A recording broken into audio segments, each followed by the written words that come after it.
That was a little bit of confusion. We were stuck for a little bit, but there we go. We are alive. Welcome to the playoffs of Series 8. My name is Pop. I will be your analyst and host for today. And with me, of course, the wonderful Outro and Hayes. And they will be your casters. So before we get into all of the things, how are you guys doing? How's things over here?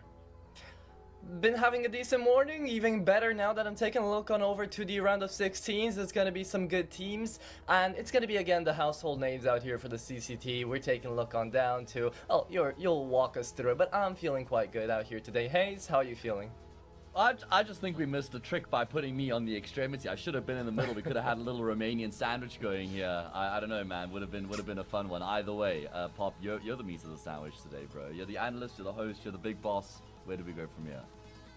Well, let's quickly take a look at, how can I put production on the spot? Let's take a look at what happened in the group stage. Let's take a look at the standings. Ooh. And maybe talk a little bit about the teams that made it through, the teams that didn't make it through, because we do have a little bit of time before we get into the game. And, well, I guess we're not going to be... So we're going to be starting off with Insilio taking on Permitta today. And there we go. There's the, well, there's the bracket. That's still good. And before we get into Insilio against Permitta, I was curious, out of the teams that didn't make it through or did make it through, are you guys surprised to see anyone here, or did you expect every single team that is through to be here, or is someone that didn't make it through that you guys had your eye on? The most surprising team for me right now, I would actually have to say, is Demons, because they have been making consistent showings here, but they've always fallen around about the Ro16 mark. So the fact that they're here through to the group stage shows me that yes, they can still be consistent, but besides that, it's mostly everyone that I was expecting, right? Out here today, we don't have Insilio, we have Nemiga up against Permitta, but besides that, I would have to say these are kind of the names I was expecting. I'd say Space is probably a team that should have qualified. I mean, they've gone super deep in competitions before, right here in the CCT. They've had some very impressive runs so far. So yeah, I think I'm a bit surprised that Space haven't been able to reach the playoffs. I feel like they've fallen off a bit lately. Montigen is another team who I feel like has got a lot of potential. I'm not surprised they didn't qualify. I was just more surprised they went out 0-3. I think that we will see some improvements from them in Series 9. Young Ninjas going 3-0 though, guys. Like that's so impressive. That's my boy Mr. He's just like leading from the front right now, and we're seeing some phenomenal Counter-Strike out of them. So I'm keen to see what damage they can do here in the playoffs. Oh no, for sure. I mean, Young Ninjas, they went through not only as trio, but they didn't drop a map so far, so that is very, very impressive. And you're talking about Space. It was either Space or Permitta in that last game. They basically played a 2-2 game, so it seems like Permitta got the better of them, but you know, it was a 2-1. I think any other day we could have had Space here in the playoffs. But since we're talking about the playoffs and of course Permitta, let's pull up the game because it will be Permitta taking on Insilio.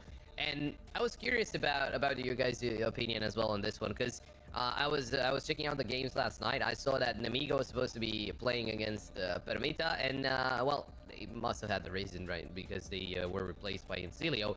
And I'm curious about your guys' opinion on, is this now an easier game for Permitta, or it doesn't really matter? Because Insilio right now, they have been, you know, around that spot of top 60, top 70, something like that, and well, Permitta's still ahead of them, but then again, is it a harder game, or is it still just any other day? I would personally say that this is actually a bit of a harder game. Nemiga right now are at their peak form, ranking 32nd in the world, and this is currently the best that whole organization has been at throughout the entirety of its creation. So Insilio now being picked up, they're still a good team, especially up against Permitta. However, they haven't had the greatest of past results in the last couple of weeks to really match up to what Nemiga were bringing to the table. I mean, Nemiga was coming off of a 7-match win streak, and now Insilio just lost against Ruby and Monty just a week ago, right? So it is a little bit tougher to kind of try to construe a good narrative out here for Insilio, seeing as Permitta are gaining back on form, are fighting the likes of Crazy and Team Space, and are actually managing to win in third mappers, Illuminar as well, 2-0s. So I would say that yes, in theory, for me at the very least, this is an easier matchup for the Polish side. Well, let's quickly take a look at the teams here, right? We do have Permitta, we do have Insilio. Let's start off with Permitta because they came through through the group stage here. And out of this roster, right, Permitta, they've slowly worked their way back. You know, they're on three match rather winning streak right now. But I do want to know, Hayes, who's in the spotlight for you out of this roster? Well, I feel like we've just had such intermittent performances coming through from Permitta as of late. So, you know, we see some big games across the board. You know, we see everybody popping off here and there. You know, in terms of consistency, Beanox is the one guy who you just seem to always get good numbers out of. You know, he's the one guy you can always rely on. Like I said, my problem with Permitta as of late has just been consistency, because we actually got to see them against Bait the other day, maybe like 2 weeks ago or something, and they completely cleaned Bait up. It was the most impressive Counter-Strike I've ever seen Permitta play, right? And then you just scroll through their results after that game, and they're just nowhere near that same sort of level, you know, losing to teams that they absolutely should beat. So that's my only real concern with Permitta, is just the consistency out of them, because like I said, Beanox has been very good, he's been very reliable, but outside of that, I feel like everybody else could just improve their game a little bit in terms of that department. No, I completely agree. Permitta, even though technically they should be favored in this best of three, once again, I don't know if it's gonna be the easiest, right? Even though they quote-unquote got an easier opponent than it was supposed to. Moving on to Insilio's roster on the other side, and this Insilio roster, I do remember, you know, seeing quite a lot of things, a lot of good things out of them. Of course,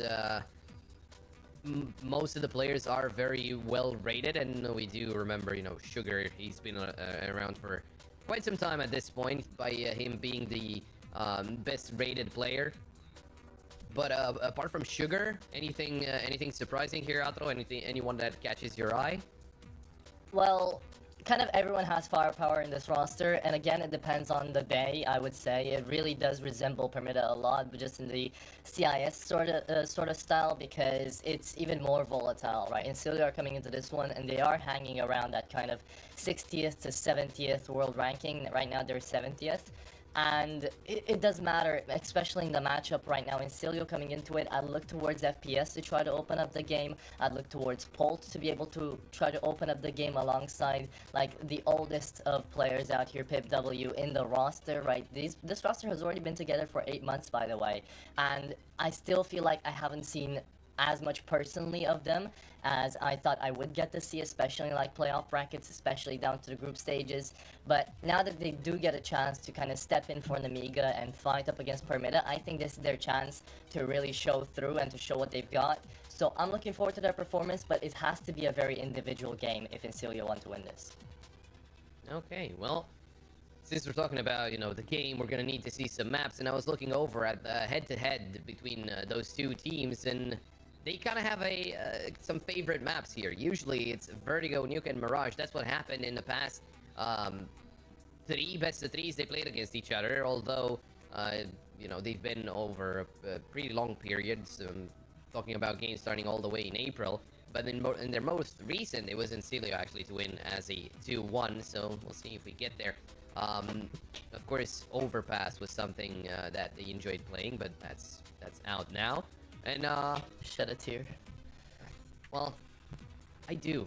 Considering it brought in Dust 2, I'm always shedding tears. I'm not really a Dust 2 enjoyer, but we do see Anubis. That is an interesting change into the fray here. But we get back to Mirage, so that makes sense. So is there that's surprising, right? Right, guys? What did you guys think?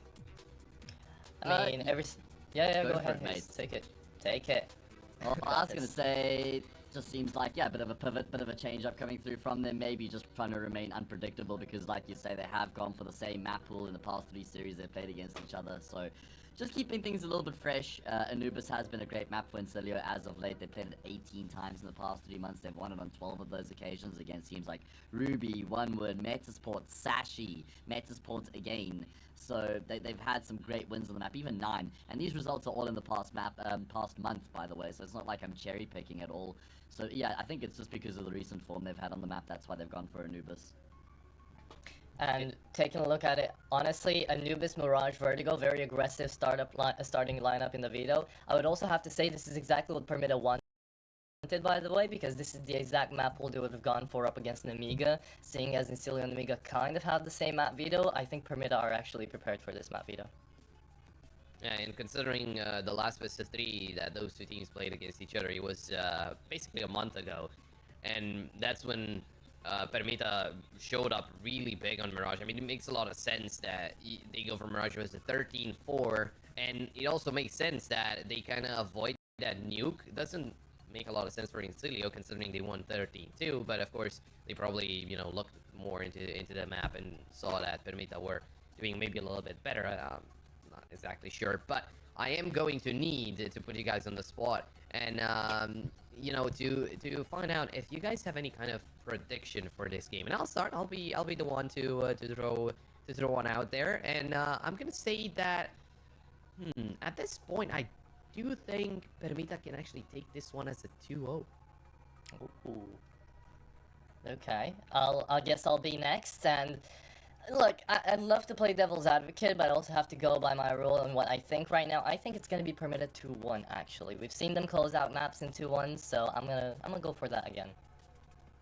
Sorry, I had a little bit of a disconnect there. Pop, what was your prediction? Just so I can be, I went for a 2-0 for Permitta. I just think that Oh, Mirage okay. being That's so what I wanted to do strong- as well. That's why I was just Okay. checking first, because, I don't know, we can't all agree. You say 2-1 Permitta, Atro, was that correct? I did. I can always play Okay. devil's advocate. Well, that makes it easy for me. I was gonna go Insilio. If you two have gone with Permitta, then that's an easy choice, you know, contrarian. And if I'm right, then I get to lord that over both of you. So there we True. go, winning. There we go. It wouldn't be the first time, yeah. There we go. Yeah. No, I just think. I mean, I do understand. Like, you need to go for the Insilio pick, right? But it's not out of realm of possibility, because surely it is looking good. But we're gonna see if it's looking good on the map. We will be getting into the map. I will be, you know, leaving those two guys to do their great job of casting the game. So let's jump into Anubis.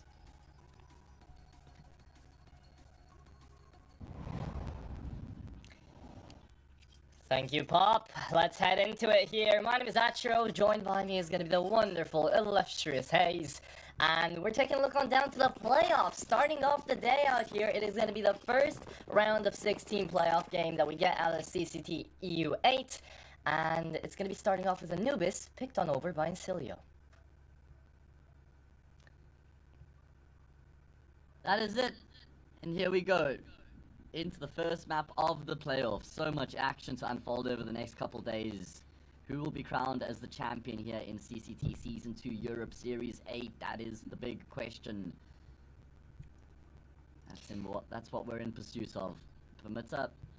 Oh, we're going to see a splitting towards the safe bomb site with a heavy lean in towards mid. 4 players coming through from there. The P250 in tow and a bit of utility as well. Ooh, Mast actually calling in for a little bit of a contact play down towards middle.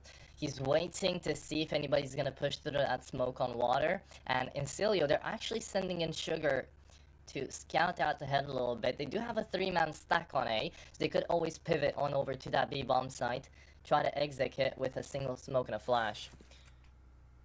But that single smoke has been used up towards Khan, so we're going to see camera side being overtaken. Good flash down on Pult as well, forces him back to the side, and now it's Tomiko to try to get into the side, finds one on the trade. Mary's still going to fall though, and this is SPS trying to hold, but reloads at an opportune moment, and Sugar coming in through long, just has to buy up a little bit of time. Bomb is still going to go down though, and that's the big part, right? Permitta managed to make out the force find, still could win out the round. Spavac forces out another player in through heaven, spots out the second as well, and everybody knows where Sugar is already with the dualies, but they're still picking into him. Sugar manages to somehow find Spavac there, and last man standing, Mast is gonna fall. The IGL calls in a very aggressive exec, even after planning away that bomb, and yet still Insilio will be the ones taking the pistol. Yeah, very good recovery from them. It was looking a little bit shaky at one point. You know, solid frag out of Pult initially, and then FPS also gets an important kill, but Sugar's the hero of the round there. Oh, so sweet from him on the double. Yeah, I thought Permitta did everything they could, really, right? Because they're trying to take a fight A main initially. They force that CT back, and then they pivot. They're just relying on their presence to keep that A main player at bay. From there, they can just pivot and deal with the players coming through from beach, right? That's why Spavik caught them off guard, because of his positioning. So it was a good effort from Permitta, but one that goes in vain. Pistol round one by the team who have picked the map. And the force buy, of course, to be expected after the plant. Permitta will be holding down to the round here, and until we get to see some action down on that water position, because look at the pop flash getting ready. We didn't really get to talk a lot about the entire bracket as a whole. I think we'll have a lot of time to do that today, but there are some kind of big names coming through as well. Gamer Legion is a name I definitely watch out for into this one. 3D Max, Bet Boom coming into the playoff bracket. And do you expect any of these two teams that we're watching right now to make it past quarterfinals? Maybe even to semis or even the grand final? I mean, if we get the Permitta we saw against Bates a couple of weeks ago, then sure, they could beat anybody in the world. But Okay, fair. the problem is, you've got Bet Boom, who's going to be coming up in the semi, almost certainly going to be Bet Boom in the side of the bracket. In the quarter, they should play against Bates as well, and I think Bates would beat either of these teams. So no, I don't think whoever wins here probably shouldn't get past the quarterfinals as far as I'm concerned. Okay. Well, let's figure out their form right now, as water has been crunched upon. We've got a 3-man push, now a 4-man push, joining up together for the CTs, and they have to play retake once again. Permitta have 2 casualties just to get that bomb planted on the B bomb site, and the pretty decent rotate comes through out here for Insilio. We will get 2 players out from main, and 2 just trying to peek their way into dark. Here's Spavak, Tech 9 in hand, is going to fall, and now look at this, it's a big hold in from the T's, but it's gonna be Sugar just wiping them all out clean. Oh my, Sugar, there you go. Insilio bringing out the smiles with that round, 2-0. Looks like the coach is behind Sugar there, so I wonder if Insilio are currently on boot camp. You could see it looked like he turned to his side when he was talking, so maybe, I don't know if the whole team's currently on boot camp or if maybe just a few of them are playing from the same location, but that's always just going to improve the synergy of the team, everybody playing from the same location. And Sugar started very well here on Anubis indeed. Now, we get to see another force buy coming through from Permitta. Now, yeah, okay, I kind of get it. Money's pretty tight, and you're still not going to have the greatest of buys even if you don't do anything in this round, even if you fully go. So, have the Max 10, have the Galils, go have fun. But still, I would say in a buy like this, the default play isn't really going to work out too much. We've seen it last round. Sure, you get the bomb down, but you still leave out too many people alive for Insilio, and they've already retaken 2 out of 2 rounds. So, yeah. I don't like this decision from Permitta at all. I think this is a really bad economic decision to make early on in the game, because this is the old school sort of meta where if you get a bomb plant with the roundabout bonus, you can keep buying up, but you don't have that luxury anymore after they reduced the money reward for planting the bomb, right? You get 600 now instead of 800, and that small little amount of money does make a big difference. So I think Permitta should have just settled for the savior. It's not like they're on the brink of resetting Insilio's economy either. 4 players stayed alive on the CT side in the previous round, so I think that Permitta have definitely gotten ahead of themselves with the investment here. maybe even a tactical timeout would have been a great call. Fade Dead trying to move through the smoke here. It is going to be that Incendiary forcing Tomiko out of Pizza, and Mast is just trying to play down on Dark here. Does manage to find Fade Dead.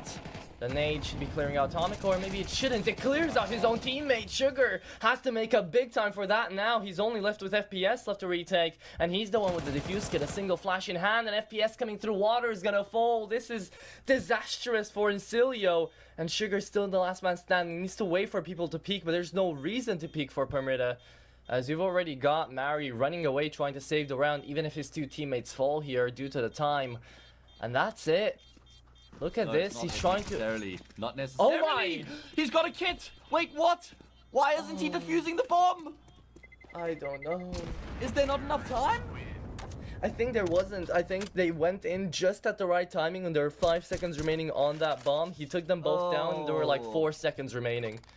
Well, then he's got a very good connection to the clock there, because I thought that would have been even just worth jumping on the defuse and seeing if there's a miracle that maybe happens. I was disparaging the investment so much here from Permitta. I thought it was a very bad call. They end up winning the round. So what do I know? Either way, they get themselves on the board. look, theoretically speaking, it was a bad call. Practically speaking, it worked just because of how they actually managed to take on down to that B-bomb site, and to the fact that Sugar kind of killed his own teammate. It would have been an even 3v3 there, but, you know, happens. So we go into round number 4, and this time with kind of the same investment, just with an A1S instead of a MAC-10. Oh my... Okay. Well, there we go. No more investment. Force Wars, here we go. Yeah.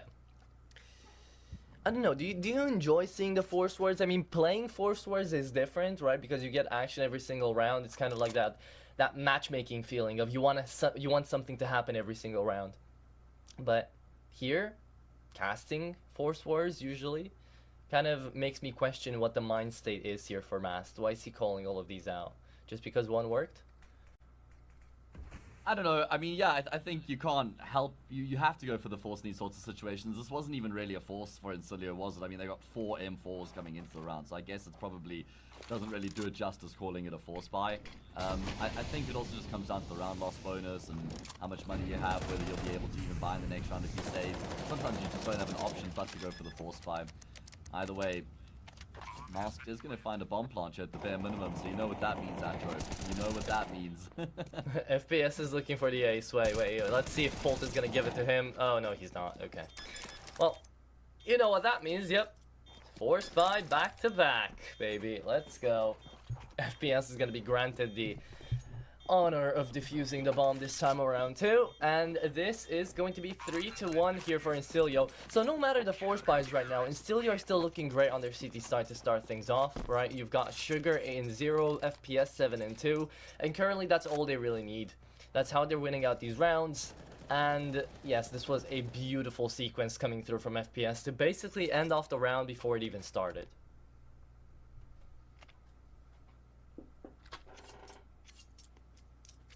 Not going to end there, though. Permitta to spend all their money again coming into this next round. So let's see if perhaps they'll be able to continue to trade rounds back and forth. Or whether... I mean, it's a big opportunity here for Insilio, man. Oh, yeah. They break away fully for Permitta.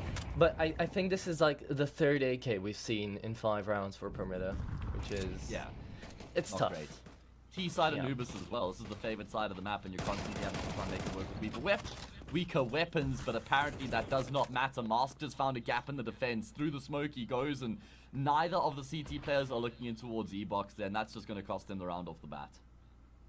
And it's Mast as well doing it, right? It's the IGL calling out these ideas of the force buys, and he's taking command, which I like, right? You have this sort of risky tactic you're trying to go for. If your Enchi's player is not going to be able to do it, you push through a smoke by yourself and try to fix it. And that's exactly what he's done. Now, this is going to be the second round Permitta managed to put up on the board. And I like the fact they're hunting here as well, but you don't have that much money, so maybe you shouldn't have fully gone for the hunt. Let 3 people stay alive, and Sugar just shuts them down like it's nobody's business. Finally believes for once, and it is going to be Beanox to fall, but they managed to win the round and take away 4 guns, so I wouldn't say this is the worst case scenario. However, again, it's going to be the force buy wars one more time for Permitta.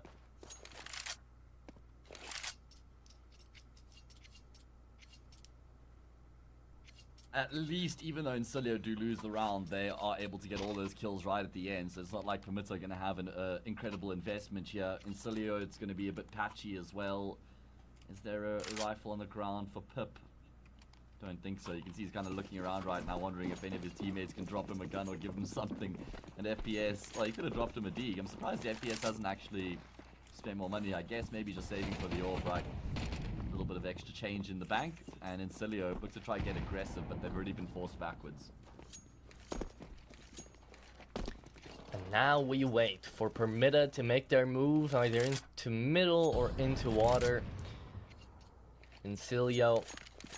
I've been enjoying how reactive they've been playing this Anubis so far into the CZ side. They're trying to search out what Permitta are doing and then calling out the retakes. But playing for retakes on Anubis, I mean, it's kind of the way to go just because of that T-side majority, T-side aggression that you have here on the desert. You're able to take sites really quickly, especially if you execute. You let Permitta use up all of their util and then try to retake. But so far, we've just seen these opening duels, opening frags, kind of get Permitta the rounds, and the bomb plants especially. So Insilio, this is going to be a big moment out in middle. Let's see, this is going to make or break the round most likely. Smoke is going to fade, Mask is going to fade as well. And now Pol, only man standing, very aggressed, and he's going to be able to find a second as well. That's basically ending off the round again, yeah. You've got a player into the side, Beanox, no way he checks for FPS, he does, but now finds two. Wait, there's a moment, there's a breath of fresh air out here for Permitta, as Polt is going to find himself on his third victim. That is going to be the round for Insilio, and no bomb plant this time around. Great recovery there. Insilio winning their force buy as well. I will say, good attempt from Beanox, finds a quick double. They then commit to the bomb plant, thinking that surely there's going to be some space, right? Surely there's enough room for them to activate the C4, but Insilio already had a couple more players in the middle, so they're just able to swing and overwhelm Beanox there, and then bomb plants are actually just gets off the plants. They're not even afforded that extra money, which means this force buy looks even worse. We have not had a full gun round yet, Akra. We're in the 7th round of the map, and we have not yet had a single full gun round. I think a crazier way of putting it is we've seen 7 rounds out of Permitta, 6 out of 7 have been force buys. The only one that wasn't was the pistol. So, yeah, it's an interesting way, it's an interesting day for Mass to be calling these sort of plays. But this is also the bad part of it, right? Because they are able to cherry pick a round or two here and there. But because they're doing that, they're completely messing up their loss bonus. And right now, I was very surprised at that last round with the tiny amount of cash that Permitta got, even though they lost. And then I realized, wait, they have no loss bonus because they did manage to win a round in round number 5. And look at this look at this flank as well. Mass just gets behind them, is a ninja fully. And this is the second time he's done this already. He is going to be traded for once, but Atomic was right then and there to trade him back. Pip, good with the Galil, finds 2, looks for the third as well. The nade is going to be going in, not connecting onto Beanox, and at least they get another bomb planted. And this is kind of the idea. They're letting Mast or someone else go in for a flank, find an early pick. They get into the bomb site, they plant away the bomb, and they just wait for the retake to happen. They play their chances right now, and that's exactly what Permitta have been doing every single round so far. Why is Polt shift walking in T-spawn right now? My brother, he needs to get in towards that bomb site. He's taking way too long to join up with his teammates. He's just trying to clear out A main. Now he's going to realize there isn't anybody there. Insilio have taken a lot longer than they needed, and their utilities kind of missed the mark as well. They have to push through their own smoke grenade. Pip is continuing to be the one to do the work, but if this bomb defuse gets denied, then Permitta can win the round. It doesn't happen though. Alright, breathe a sigh of relief. Insilio, they made that a hell of a lot closer than what it needed to be, man. Yeah, I think Polt kind of halted the whole engage for Insilio. The players down on Dark were waiting for his call, and he was just shifting around in T-spawn as you were mentioning, so definitely got way too close for comfort there for the CT side. However, they still managed to win out the round. Permitta, that was the force buy that again didn't go through. And for the first time here, Hayes, we get to see a half buy. We don't get to see a full investment coming through for Permitta because they don't have any cash to work with.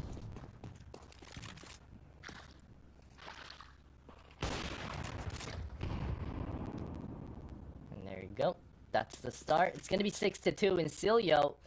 Starting off things great. I mean, again, you have to remember this is their own map pick, and this is their CT side of Anubis. How does Mast always do this? This is the 3rd time we see him just push past the enemy and get into this flanking position.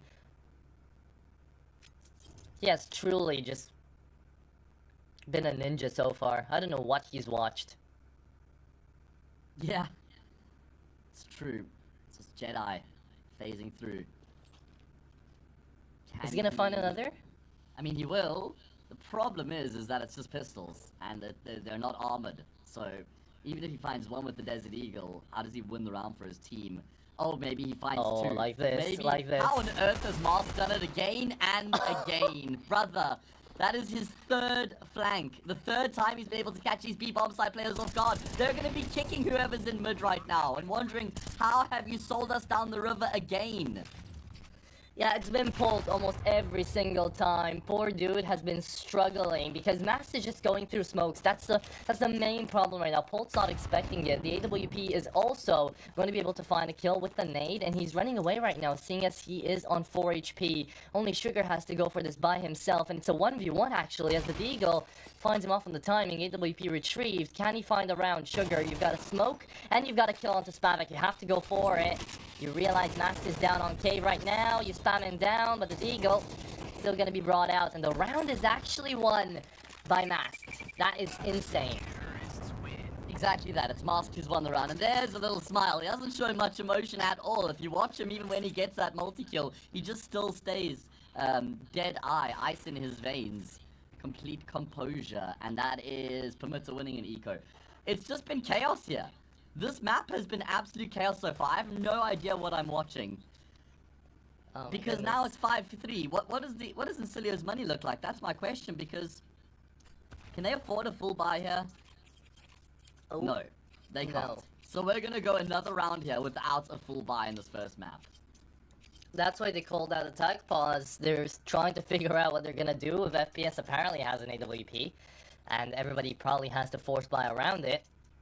So Pip is just gonna stay on a measly 5-7 here. And now, after Permitta managed to win that round, how many times can Mask pull that off, right? Because currently he's the only one doing like these incredible rounds. I mean, he's also calling them, so it makes sense. He has a vision for the round. But if he doesn't go through, if he gets checked behind once, does the whole round break down, or what happens next?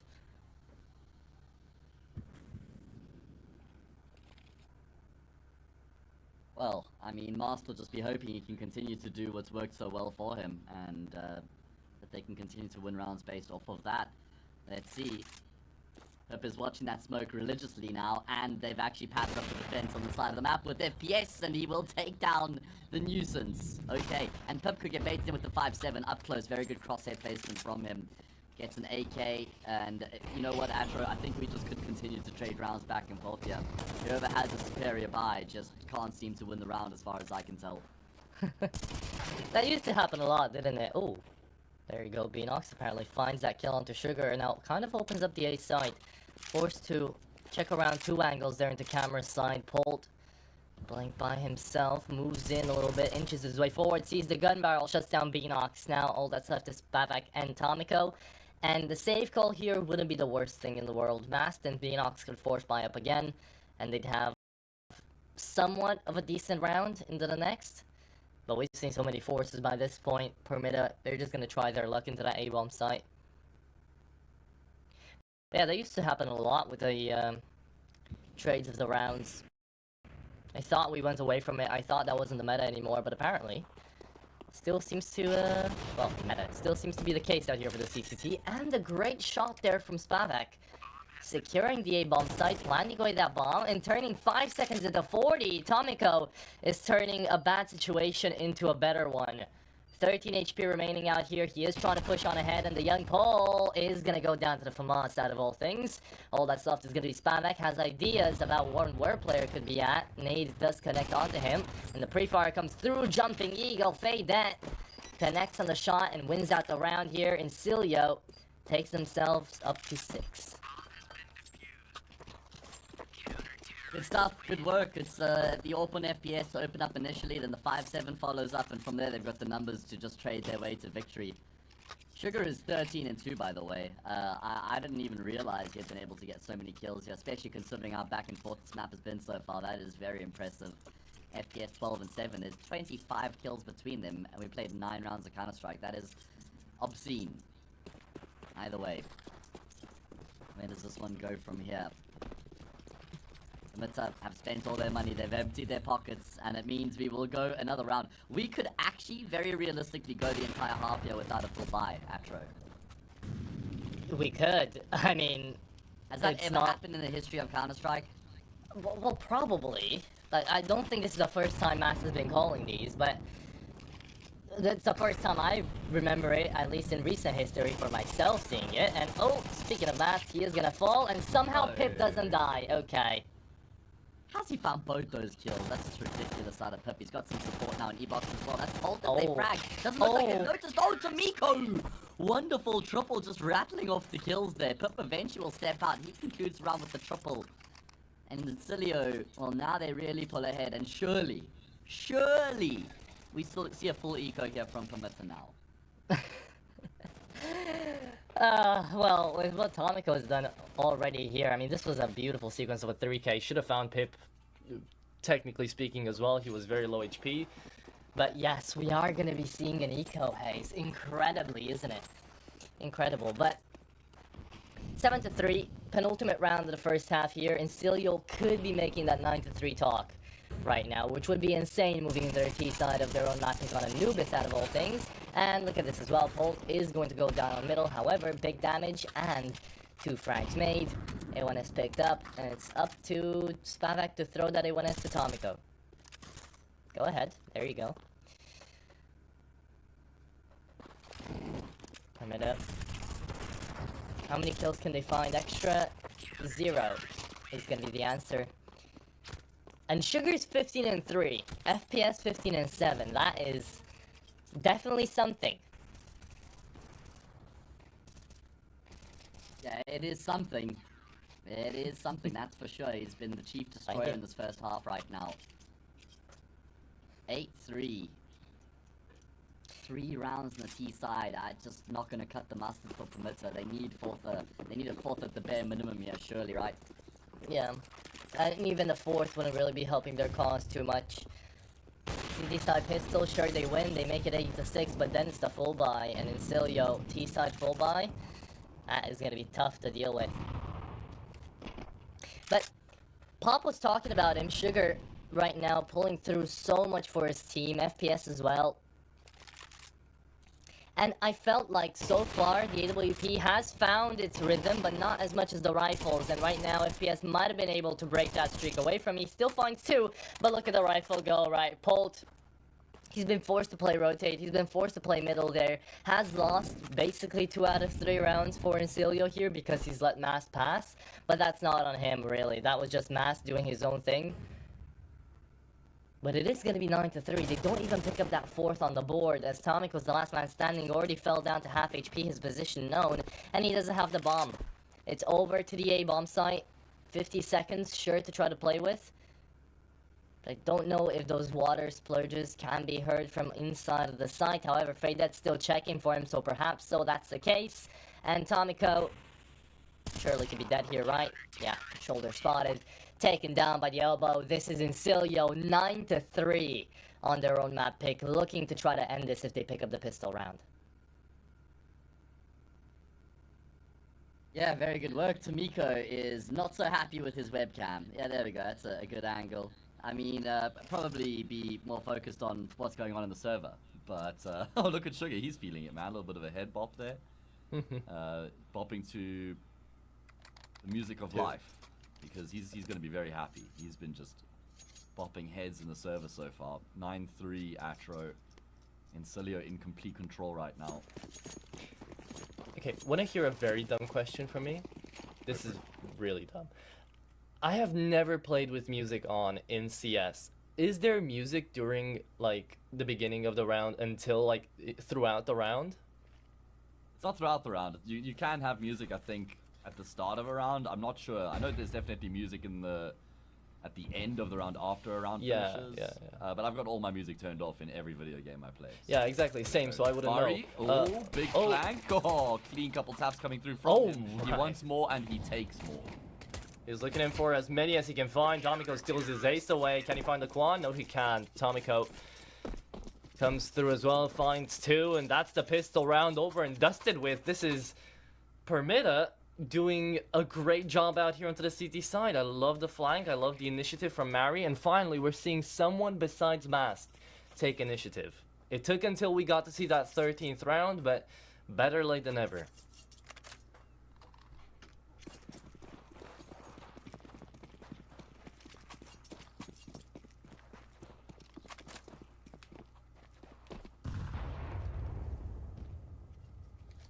Better late than never. Perhaps we're just going to see some very strong CT size here in this first map. It would certainly go against the grain from what we normally see on Anubis, and it is going to be a nice multi-kill coming through for Spavik that will bode well for the money in his bank. And I'm sure Matt Gutman, we will see him pick up the AWP as a result. He's going to get $3,400. That is plenty. More than enough. Indeed it is. The Glock baits in. And this is Permitta 9-5. Insilio, they will be on their first full gun round. AWP not to be seen out here for Pol. Oh, for FPS, he's gonna be going in for the glass cannon. Okay, it's gonna be seen. Apparently for Insilio. And they're probably thinking, you know, yeah, Spavik is going to have the AWP from that triple kill on the MP9. So, to be expected. But this is still going to be a glass cannon versus a glass cannon. And they're not going to be meeting out here into mid. Instead, Sugar will have the opportunity to take down Spavak.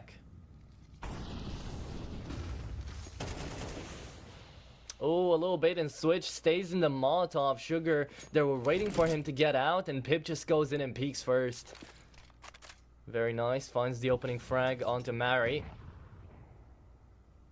But now because of that, forced to send in the person who was checking out middle here for Permitta down on A. Play camera, one on connector as well for Tomiko. And it's up to Polt to see if he's able to actually find a frag. Nay, doesn't go through.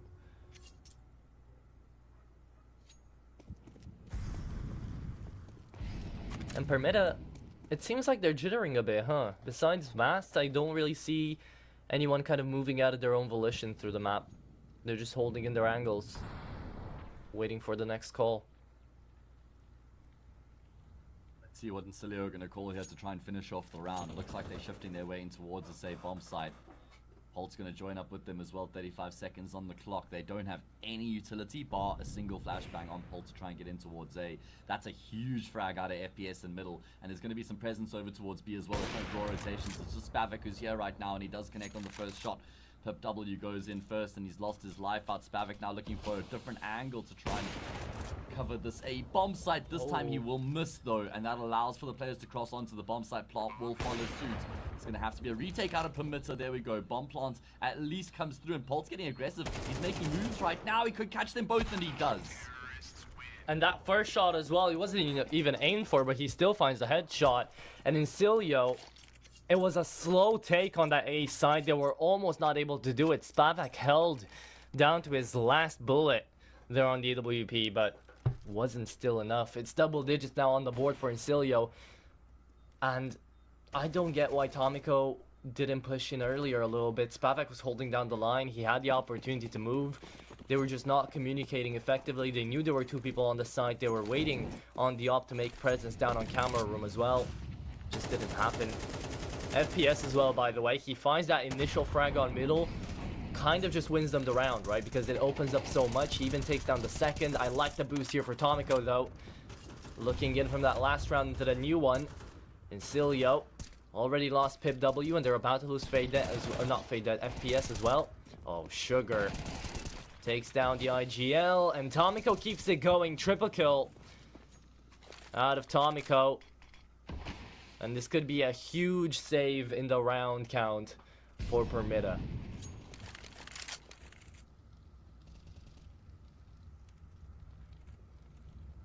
Yeah, they really required this one, right?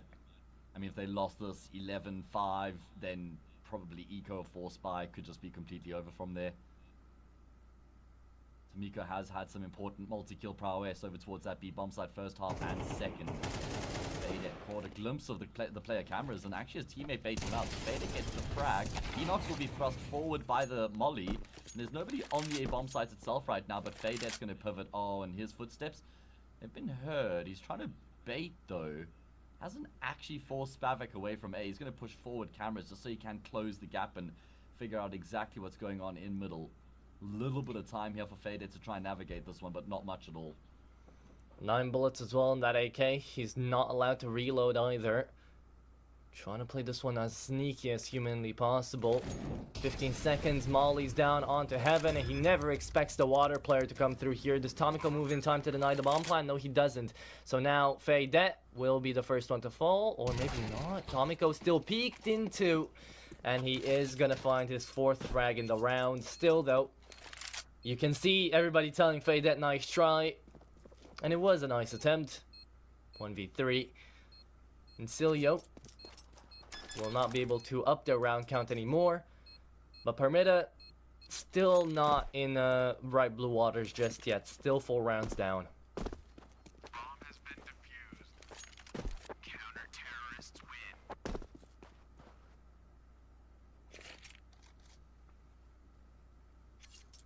Okay, and it should be a 3-round gap at the end of this one as well, because Insilio are going to have to eco. Permitta can continue to claw their way back. What do you think, Atro? Is this going to be another dominant CT half? That's very interesting, because usually for both of these sides, for Permitta and for Insilio, I was of the impression that they were better onto that T side, especially out here onto Anubis. But it might happen. If the day is sending us in that direction, maybe. For Insilio, I was right. I'm checking it right now. 52% win rate onto that T side. And for Permitta, they usually have a 46% win rate onto that CT side. So the fact you're able to put up rounds now here is definitely good. It's impressive. But can they keep up this pace?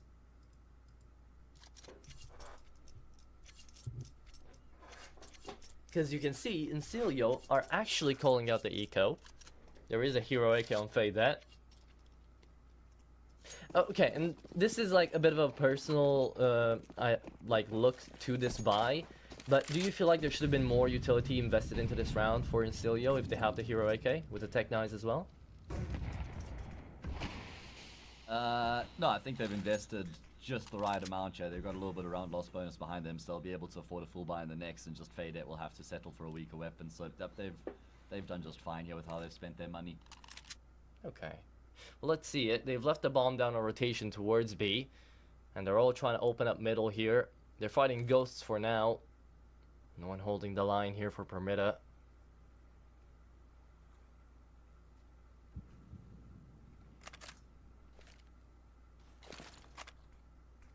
They have to go retrieve that bomb as the timer runs down.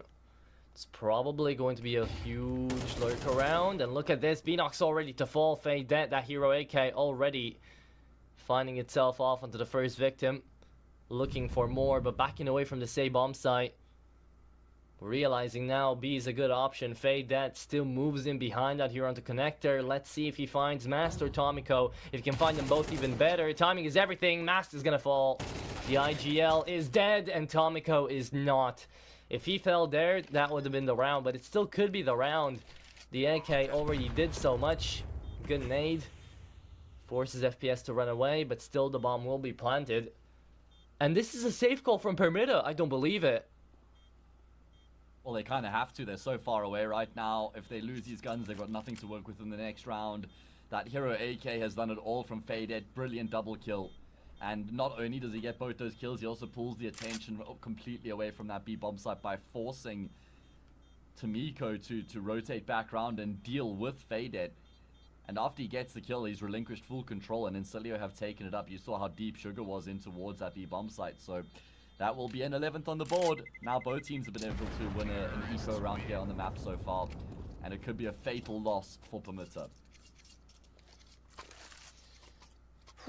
Okay.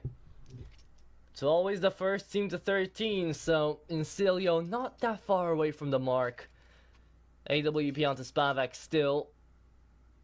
Hasn't been doing as much as I think they were hoping for, especially with FPS being 20 and 11. But this is round number 18.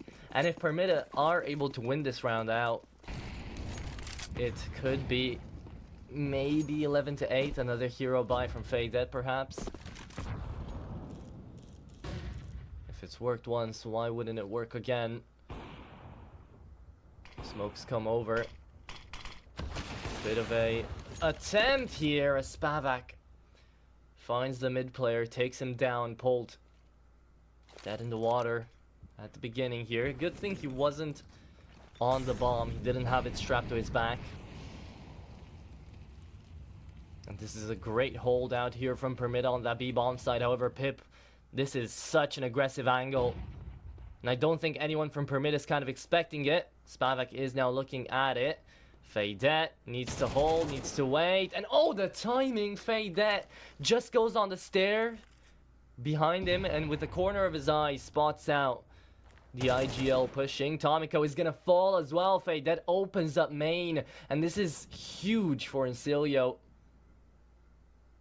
as now they could just go to B and win out the round.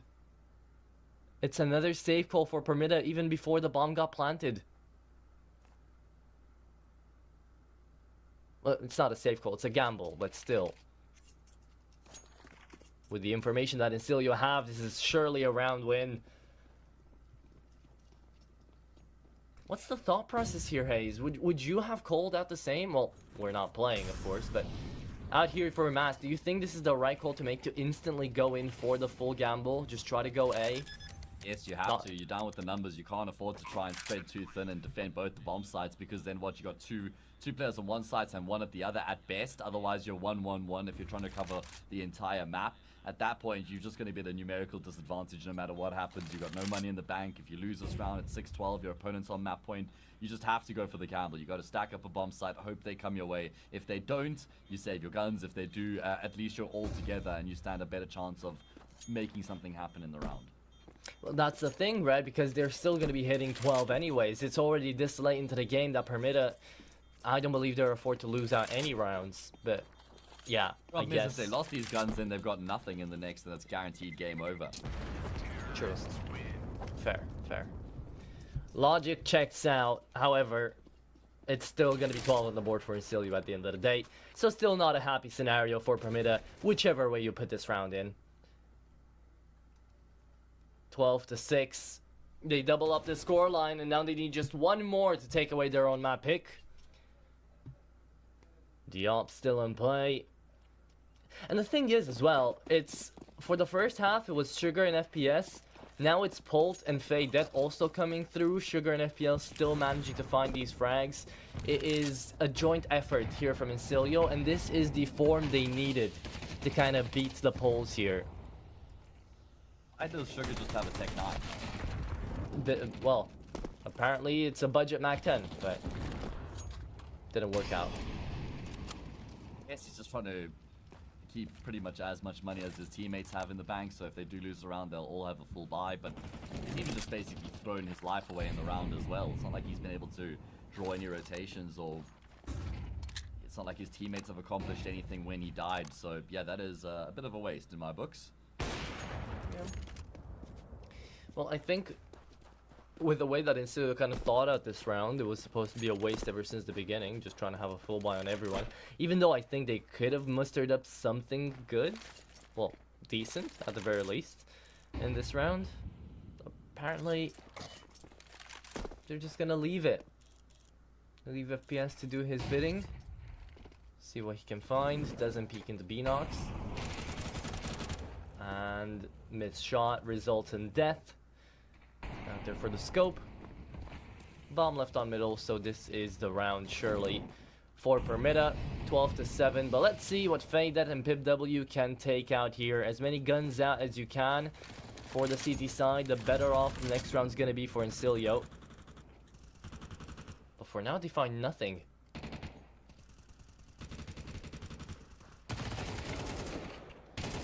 There's one, and the second doesn't roll through.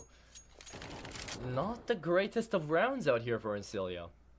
Yeah, a nothing round is what I would call it. Just getting picked off, everything they tried just kind of fell apart.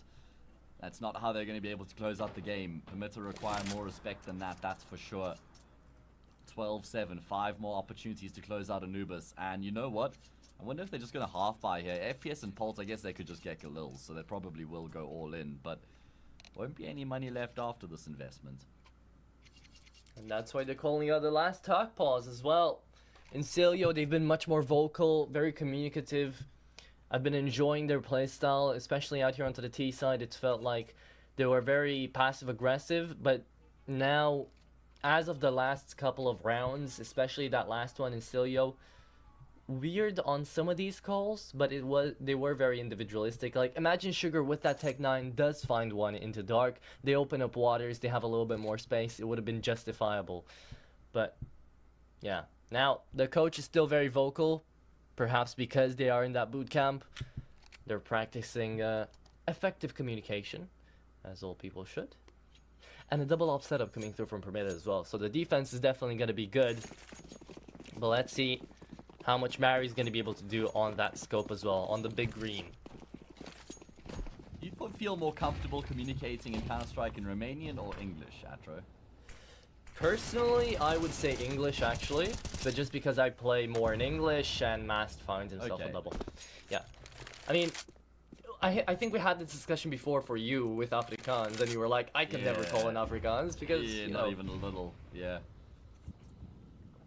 You need a deep understanding of a language to be able to communicate in it at a high level of the game. You say that, but then there's the bit call, right? Where he had to learn English just because of the international roster, and yet still he's pulling through really well. And I feel like how right long now... did it take? I feel like it was ass for 6 months kind of thing. Yeah, but they were still able to pull through like very consistent, well, not very consistent, but very good results Faye, even through that that. is just ridiculous. Charging through the nasty. smoke, basically pre-fires Beanox, and Mari's been forced off the angle by the Orpera as well. He has tagged FPS up, but bomb plant gonna come through. FPS is going deep right now. Has he caught a glimpse of the head? He hasn't noticed. Masked will take him down. What a crazy position being taken up by Masked there.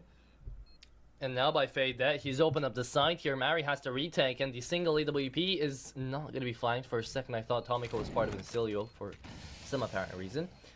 Molotov. Yes, he has, but now they know there's one coming in through heaven. Checks in 4, and Tomiko's going to fall up next. Spots up the last one, and that's the round. Easy finisher out here for Insilio, 2v3. And you can tell everyone out here from the T side is happy. Insilio are happy as they take away their own map pick. And now, Pop, well, you can just take this one away because we need a little bit of a breakdown, and we'll be back with map 2 after that. Well, I guess my prediction is not coming to fruition as, well, Permitta just lost the first map, so that 2-0 call is not going to happen. But it was still a very interesting map, nonetheless. We can quickly change to you know, the replay so that we can get a better understanding of what happened during this first map. So, you know, it is basically, you know, obvious why Insilio picked into this one, because they played really, really well on that on the CT side, which is not the favorite side of the map, right? But they had a pretty good combination of aggressiveness and passiveness on the CT side. They were doing really well in alternating between pushing for information and just waiting for Permitta to get the play done and then eliminating them as they come through. Towards the start of the game, you know, they start trading rounds. It was a force buy from Permitta that managed to get to that force buy, or rather they went into the force buy because they got all the kills in round 2, and it made sense. But it was still very, very tight. They got their first round on the board, then they started trading back and forth a lot of rounds. But right after they started, you know, trading the rounds there, Insilio just comes through, and in the replay we were just watching, this is when they managed to break up the 4 streak. So they get the lead, they extend the lead, and we've seen a lot of very interesting plays out of Mast. All of those flanks. He was an absolute mastermind when he came to those flanks, and that's how they actually got a majority of their rounds. But there weren't really a lot to talk about on that T side. I mean, Insilio just did really, really well with the defense. Even with all of the flanks, they managed to get a 9-3 first half here on the CT side, and it was something about all of the multi-kills, right? And we've seen a lot of multi-kills from certain players, and those helped out on the CT side for Insilio and also on their T side, but also for Permitta for a little bit there on their own CT side, right? Because with those multi-kills, they were able to get into, or to stop Insilio rather from getting into the sites, and they also won that piston round. It also helped out as well, considering it was a 9-3 half. It was quite a big difference. They needed the piston round, and they managed to get it. But the first buy round did work out for Insilio as well. They got to double digits. It was still a very close round, but that huge double kill from Paul works out wonders for Insilio. And then again, backing to the idea of multi-kills, it was one of the strong points for both teams, but Insilio did come out on top in the end, and again, that was one of the things that led to it. And in round 17, we just missed it on replay, but again, a multi-kill from Fadet with that hero AK. It was basically a loss against a half buy for Permitta, and that hurt quite a lot. And well, with that was a 13-7 win for Insilio. Permitta did make it a little closer from what happened in the first half, but in the end, it is Insilio to come away with a win after that first map. So we'll see what happens on the second one right after the break. Are you sick of just opening cases? Join the events. At each event, you can find special cases from which tokens fall. Tokens are your ticket into a world of unique awards. For tokens, you can buy a skin, premium, or special balance. Try your luck in the skin generator. Also, you can leave your tokens at the token vault. And the more tokens you keep, the better skin you'll get. Add variety to opening cases with Hellcase. Do you have any unnecessary skins or want to sell them? Try SkinPlace. Visit the website, select the skins you want to use. Easily fill your Steam trade link. Make sure we offer good prices and choose a payment method. Hit the button and boom! Instant cash. Safety. Low commissions. Instant payouts. SkinPlace.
Are you sick of just opening cases? Join the events. At each event, you can find special cases from which tokens fall. Tokens are your ticket into a world of unique awards. For tokens, you can buy a skin, premium, or special balance. Try your luck in the skin generator. Also, you can leave your tokens at the token vault. And the more tokens you keep, the better skin you'll get. Add variety to opening cases with Hellcase. Do you have any unnecessary skins or want to sell them? Try Skin Place. Visit the website, select the skins you want to use. Easily fill your Steam trade link. Make sure we offer good prices and choose a payment method. Hit the button and boom, instant cash. Safety. Low commissions. Instant payouts. Skin Place.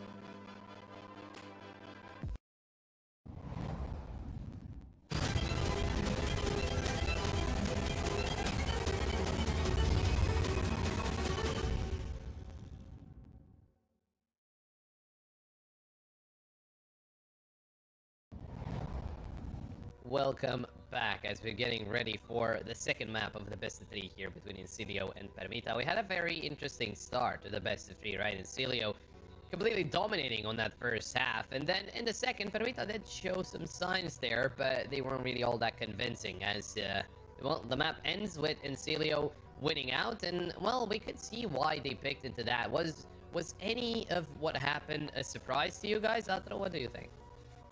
Well, I don't think it was the biggest of surprises, especially after seeing that first half not go at all the way of Permitta. That was when they were supposed to be starting to put up the numbers. The moment I saw it was 6-3 and they were not getting anything more than that, I kind of just expected the map to go that way. So yeah, not really the biggest of surprises.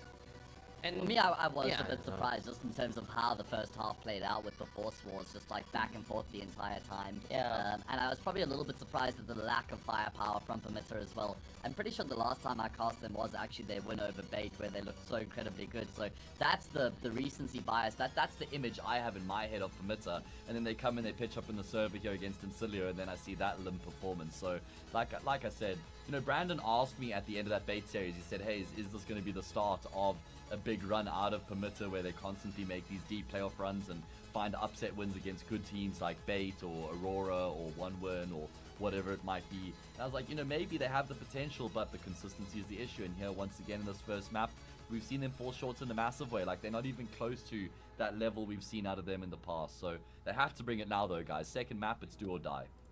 Yeah, no, 100%. I mean, well, I was about to ask you, what do you think Permitta did? Could have done better, and well, you answered it before I had the chance of asking. But no, I completely agree. I mean, even with all of the kind of a special plays, I want to call it, those flanks at Amass could have been a lot more dangerous. And to be honest, they were in their respective rounds, but not really anything apart from that, right? So now we're going to be looking over to Mirage, and since we're talking about, you know, my prediction going away basically, because there's no way Permitta wins as a 2-0 here, but as for looking on the other side in Insilio, this is they played this map, you know, they had 8 maps in the past 3 months. Permitta have 40. Is there any chance Insilio walks away with this Mirage? I would say so. Insilio's last event out here on Mirage was against Monty, actually. Again, another great team, and that was 13-11. So I think there's a chance. Well, I guess we're gonna have to find out. If I'm not mistaken, and we are gonna be jumping into the game pretty soon here. So I guess we'll see what happens. Yeah, Insilio, they're up 1 map. Permitta, they're here to try and take it to a Vertigo, and yeah, we're gonna have to see what happens. Let's jump into the game.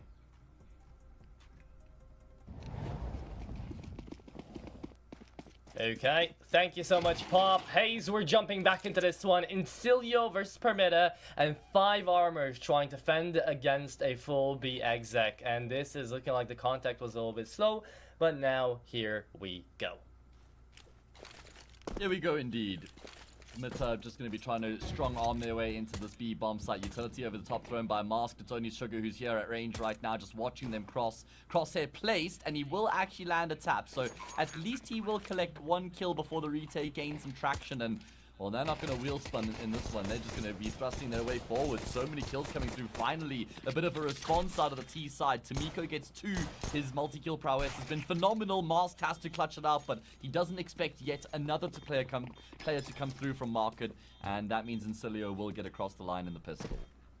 Hey, look at Fade being happy about connecting on the movement. Wins out the round as well. And Insilio again with their smiles on their faces, waiting for the coach to fist bump. Come on, there you go. There you have it. Everyone happy. And I like how Mast is calling these. He did this back on Anubis as well. He's doing it here on Mirage too. Get that bomb planted. That's the main objective they had in mind. They could have won the round as well. But after they get the bomb down, I feel like they're taking way too many fights, right? They're not playing to their advantages. They're not just playing to Insilio's need to push into the bomb site. They just try to take out these fights, try to have that surprise factor, and currently Insilio are out aiming the side of Permitta, so that might not be the best approach, but it might also be a good one if Permitta can start to mount up those crosshair placements time and time again. And Mass is in a scary position here, but he does not care. Look at how stoic he is, as always.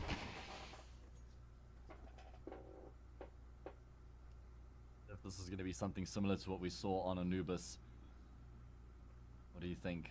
Could Permitta just get away with the force buy here, and we just go into the circus again? Surely not again. I mean, surely not, right? But that's what we said 7 rounds deep into Anubis, and it didn't stop, so...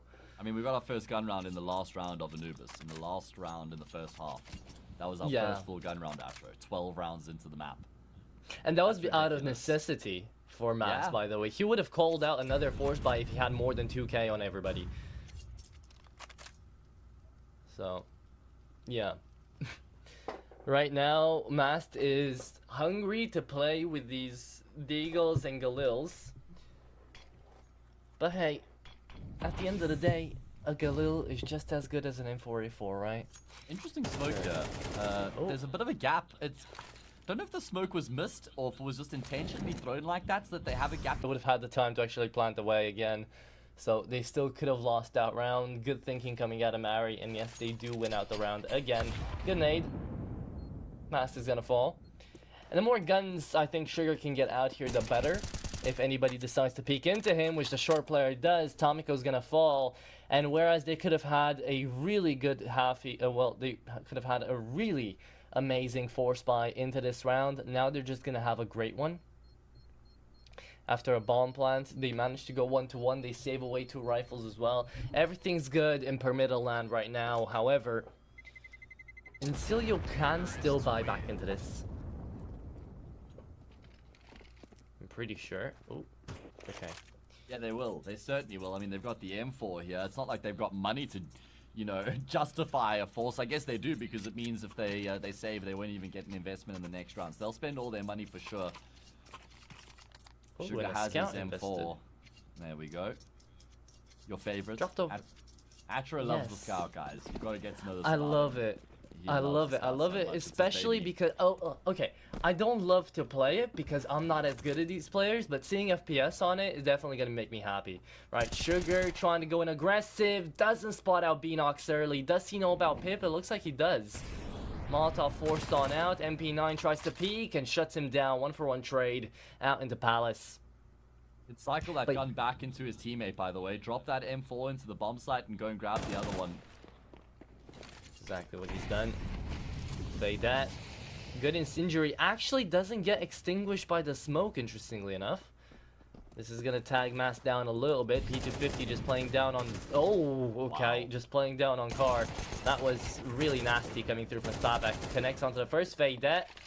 Man, just take down the INGL. However, 2v3 and they're playing for the retake. They have to. Tomiko just makes it a little bit easier. Polt gonna be dead now. And the nade could have dealt lethal damage to Mari, but he moved the other way.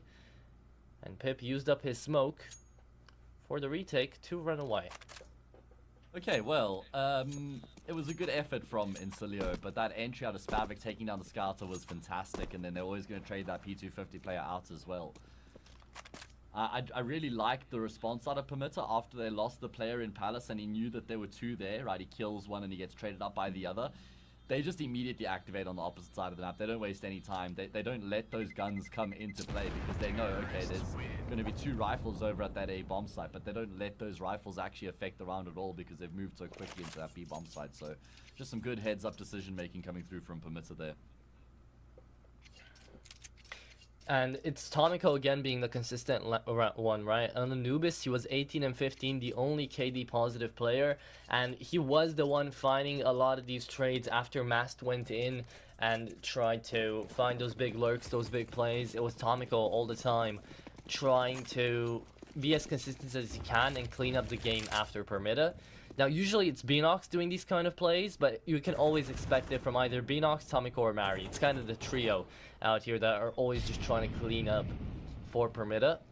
And this day, well, today is going to be Tomiko, which I believe, personally, that is the heaviest hitter on their at their best, at their peaks. I think Tomiko is the best hitter out of these 3, Tomiko, Beanox, and Mari. The heaviest hitter. You think Tomiko is? Yeah, Okay. Yeah, I like think at his Phoenix- ceiling, I would say. At his ceiling, yeah. Then you got to compare them all at their ceiling. Yeah.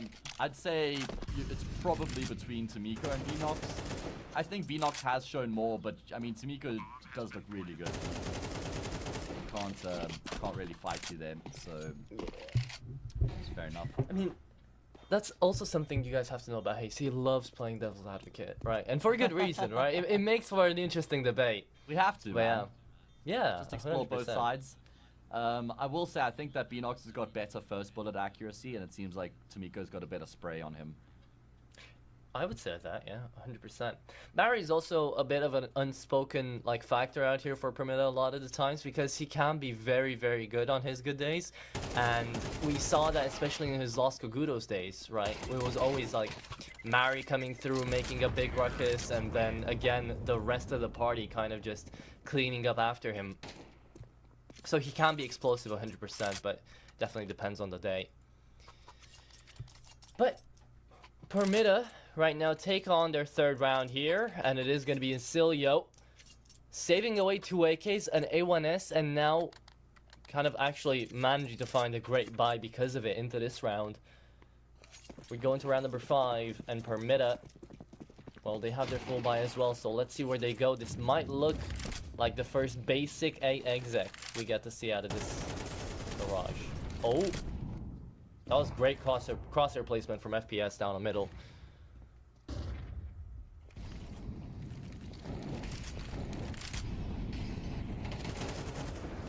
Okay, well, it is going to be an executing towards the A-bomb site regardless of whether Master's been able to commit to his original plan or not. He's going to be playing a lurk role now while his teammates try and get in towards that aforementioned bomb site. And look at how much damage they've taken at her. They're also low right now, but they're still fragging favorably. It's a man advantage for this T side right now. Polt should be able to get one. No, that player's tucked in for now.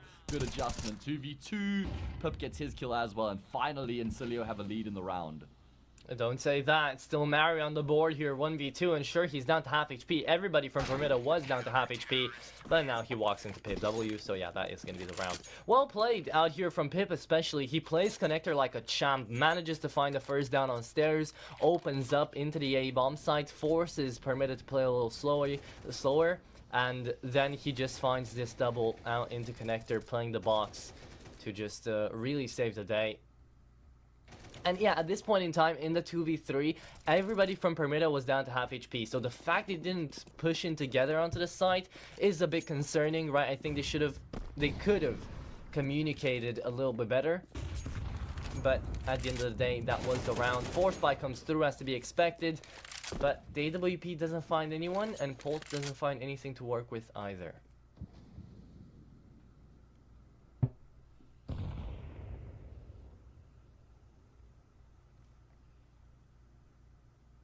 Hey, well, it's going to be a numbers-based approach right now. Buddy system employed, couple through lowers, couple top mid.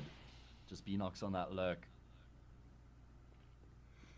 Same can be said for Insilio, though. You've got a pair of players out into short. Polt trying to play by himself out here, trying to match them up on the connector.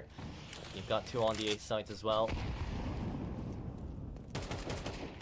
Still no one checking for short, so it's going to be a free frag for Sugar, opening up the game. Tomiko's going to fall. Polt, however, playing by himself, is going to be missing away. Mask didn't press E fully on the AK, now has to play with the Galil, and he's still searching for it. Finally picked it up.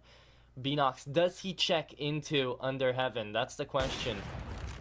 Now, gonna peek into CT first. FPS shuts him down. Pip W is gonna fall again. Mask doing a great job in the round already, finding the double. Now it is going to be up to Spavak to plan away that bomb, and he is going to fall before the smoke actually bloomed. And Mass, this is a great lurk around. It gets called out. And now called back into jungle. Ticket player, a bit slow on the crosshair reposition. Mary runs out of bullets. Fade, that's going to catch him, and all that's left is going to be Matt. We've seen him do this before, though. Timing is everything for Mask. However, Fade that on the save yet again. Wins out the third round for his team, for Insilio, and you could see a little sigh of relief there for Fade as well as he connects on that last shot. So there we have it. It is going to be indeed 3-3 as Permitta Are they going to be calling in the save? Let's see. They have to, surely.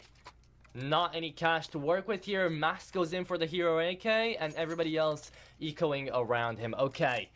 So finally, even though we're still getting to see some sort of investment, it's going to be from a single player. And the player that's calling these runs out of Permitta, the IGL, Mast, trying to go in for it. And Mast has been one of those IGLs, especially out here into the CCT, just like Nemanja, just like him, just like, who else was it that was fragging a lot of the times as an IGL? I think it might have been LNZ. Either way, coming into this one, it is going to be the rush down through ramp. The Glock falls down. The second P250 connects, though. Pip W is going to fall. Mast trying out his luck on 1 HP, as that is only going to be a pistol, even on the headshot for Polt. Mari plants away the bomb. Mast still on 1, can still pull the trigger. There's the defuse kit onto FPS. Mari just trying to play down in CT. He's got a really nice hold right now, but Polt is watching down on his angle. Dead-eyed right now, just trying to get into the side. Look on over for Mast, gets taken down, and that is going to be the second kill as well. 4-3, and Insilio managed to find these rounds back-to-back. No clutches needed. 8-3 on Sugar, 8-5 on Pip W. Things are working out here for Insilio, as Permitta is 1 round away from maxing out that loss bonus. But this was a hero AK, and they do manage to get the bomb down and find 2 frags into the round. So if they found the third, maybe even better. But now comes in the true tide and test. Permitta.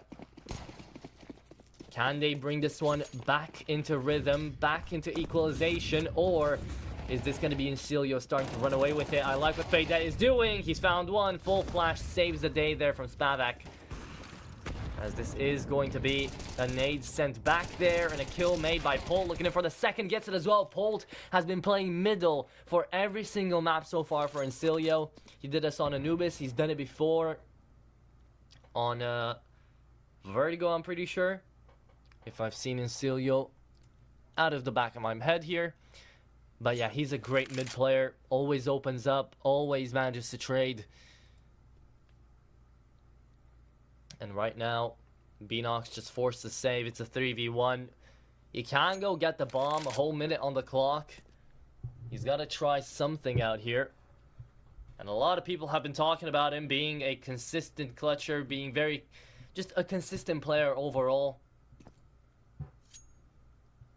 But can he be standoutish as well? Can he have that explosion, that flash in the pan to save this round for Permitta? Sugar watching down on his position, coming through from ladder room. If he wants to go short, he's going to be denied. If he wants to go in through connector, FPS is watching that. And he's trying something, 20 seconds. The player down on ticket, not spotted just yet, probably heard though, and that is going to be FPS shutting him down. Insilio. I'm glad the experience is shining through, because you can get to see how Insilio, they had 3 players left in that last round. All of them took up to looking for angles. All of them just held their line, held their position, and didn't break away from it. And because of that, you can see the resilience shining through for Insilio, and that is why they're going to be taking away the advantage as well. Beanox on a hero Galil, out of all things. He had money for an AK, yet he still invests into the full armor, and a second Galil onto Mari now too. So they're going to be heading on down towards underpass. And look at this, Beanox dead in the water. Pip opening up on one of the 2 rifles. Probably not expecting the second. Double system out here for Permitta, double buddy system. As they're meeting back up into Con. Let's see this explosion. Let's see this rundown. Can Fade deny? He's done it before, and he's going to try it again. Spraying on down. Connects on 1. Brings out the USP. Saved away by Pip, however. And Fade finds Spavak as well. So the last man standing is the Galil on Mari. And he's not taken down by the short player just yet. Polt comes in a little bit late. But hey, it doesn't matter. Pip already did his job. So Insilio 6-3, as to be expected. Finally, I think we'll see our first full buy on Permitta. Maybe. Just maybe. 6-3 though. Insilio. Big advantage here onto the CT side. And yes, I do think we can call this a full buy. Beanox still on his Galil, but everybody else full utility, full armor. AKs, everyone's happy.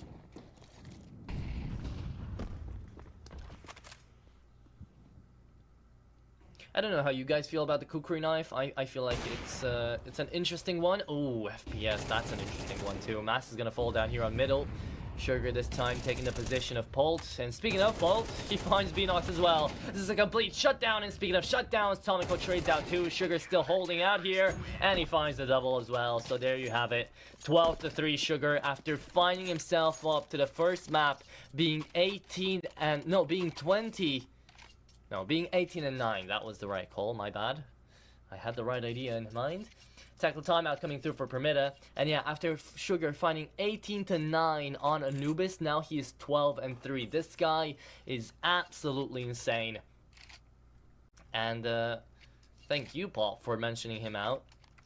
Because now I got my eye on him, and for good reason too.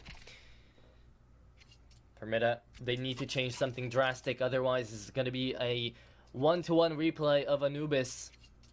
9-3 split. Definitely not going to be helping you out, even if you move to your CD side of your own map pick. And another hero AK round for Tomico. Masked loves to call every single round with at least something in the bank here. Something to work with. Because the rounds, yes, they are close.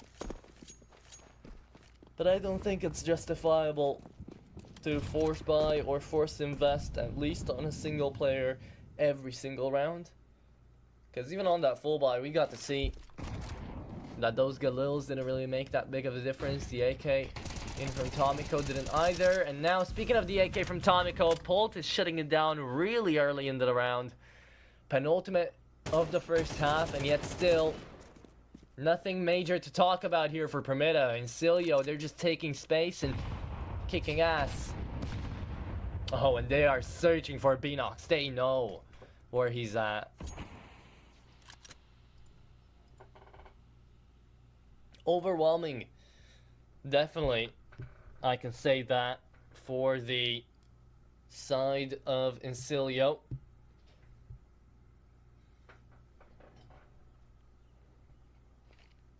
Love the Fire Serpent as well. If you guys want to have cool skins like you're seeing on screen right now, then definitely be sure to check out our partners over at Hellcase.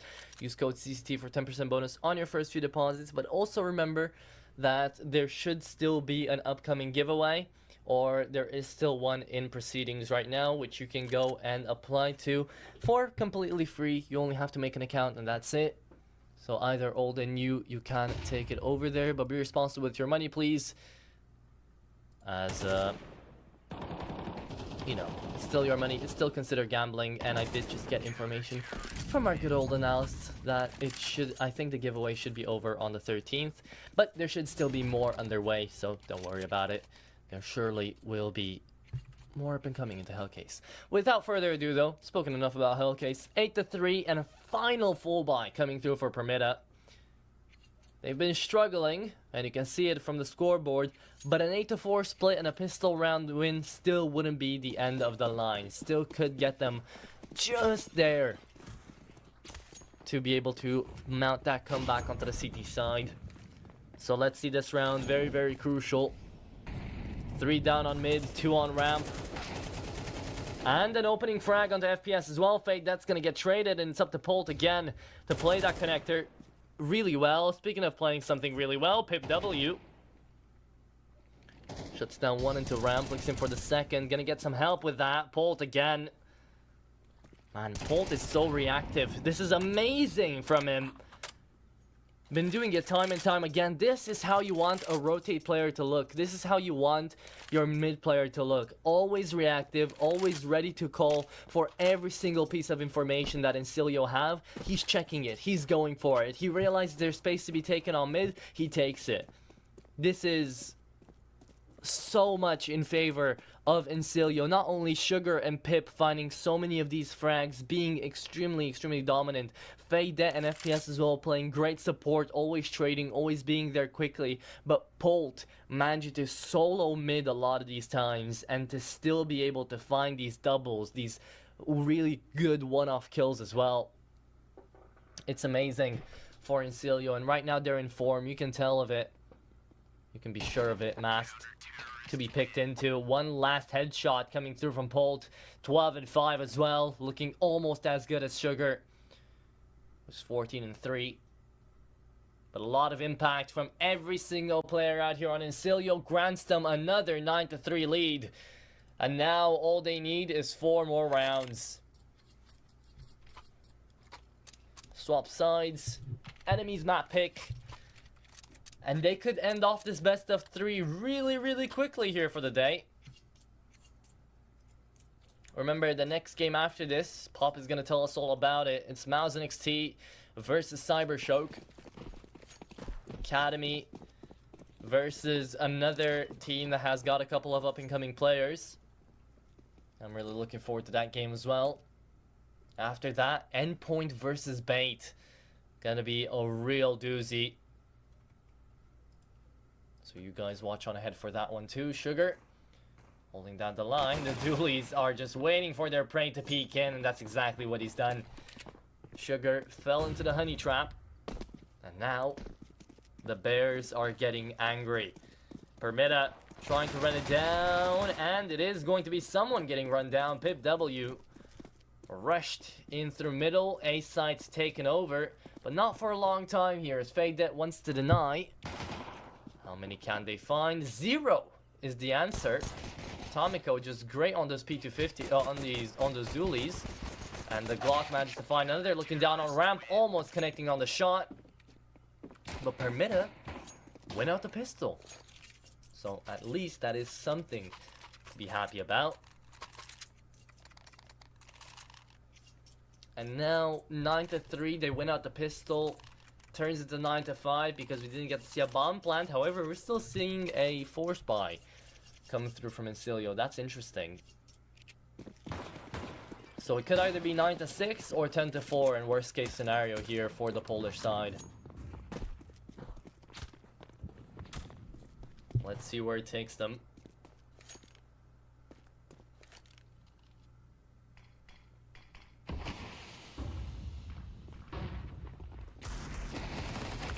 Oh, the timing. Beanox looks away. Could have had such a good opportunity. Fade finds the double as well. We're left in a 1v1. What happened there? Fade on the double to the P250. Opens up this round. Makes it very possible. Very doable. Polt just tapping away on that bomb. MP9 with full Uto on hand. Gonna be looking down for Mast. Spots him out. Nade goes in. And, oh, Polt down to 1 HP. That incendiary is surely to be enough. And oh my goodness, that was getting way too close. Mast was not connecting on a single shot. However, it's still Mast to save the day.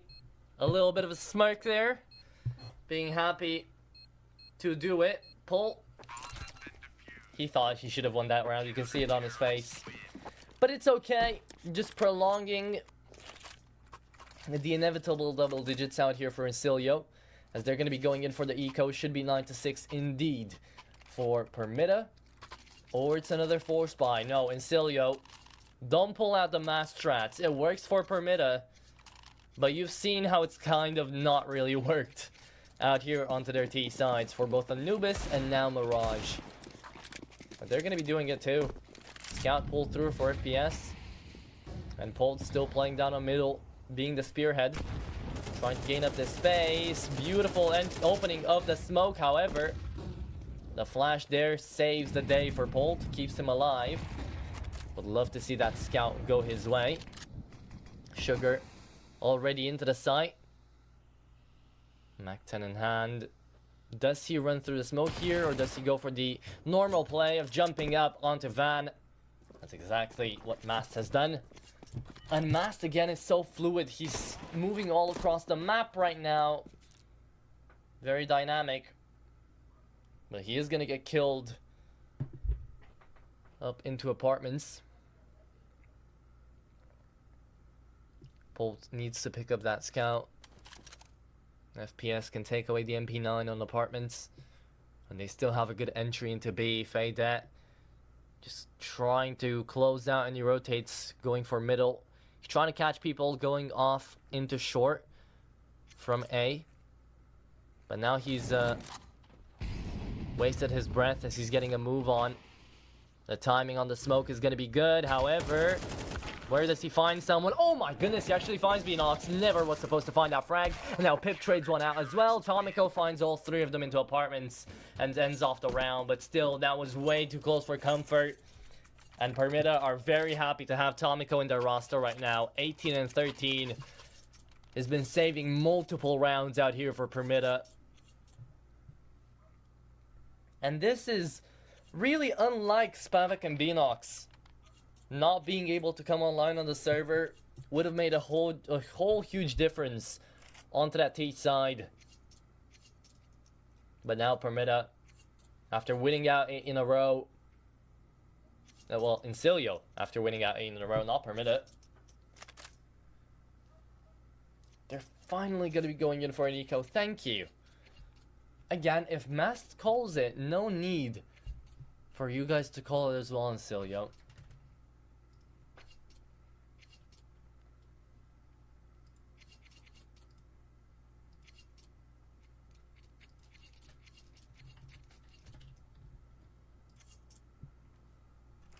So there we go. Faydet has been doing a great job of calling out these rounds as well for his team and still keeping his individual performance really good. That's a huge nade down for the T side. FPS is gonna fall.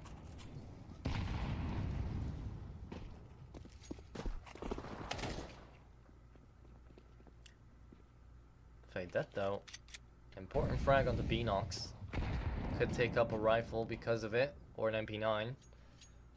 Sugar can take it and throw it back to his team.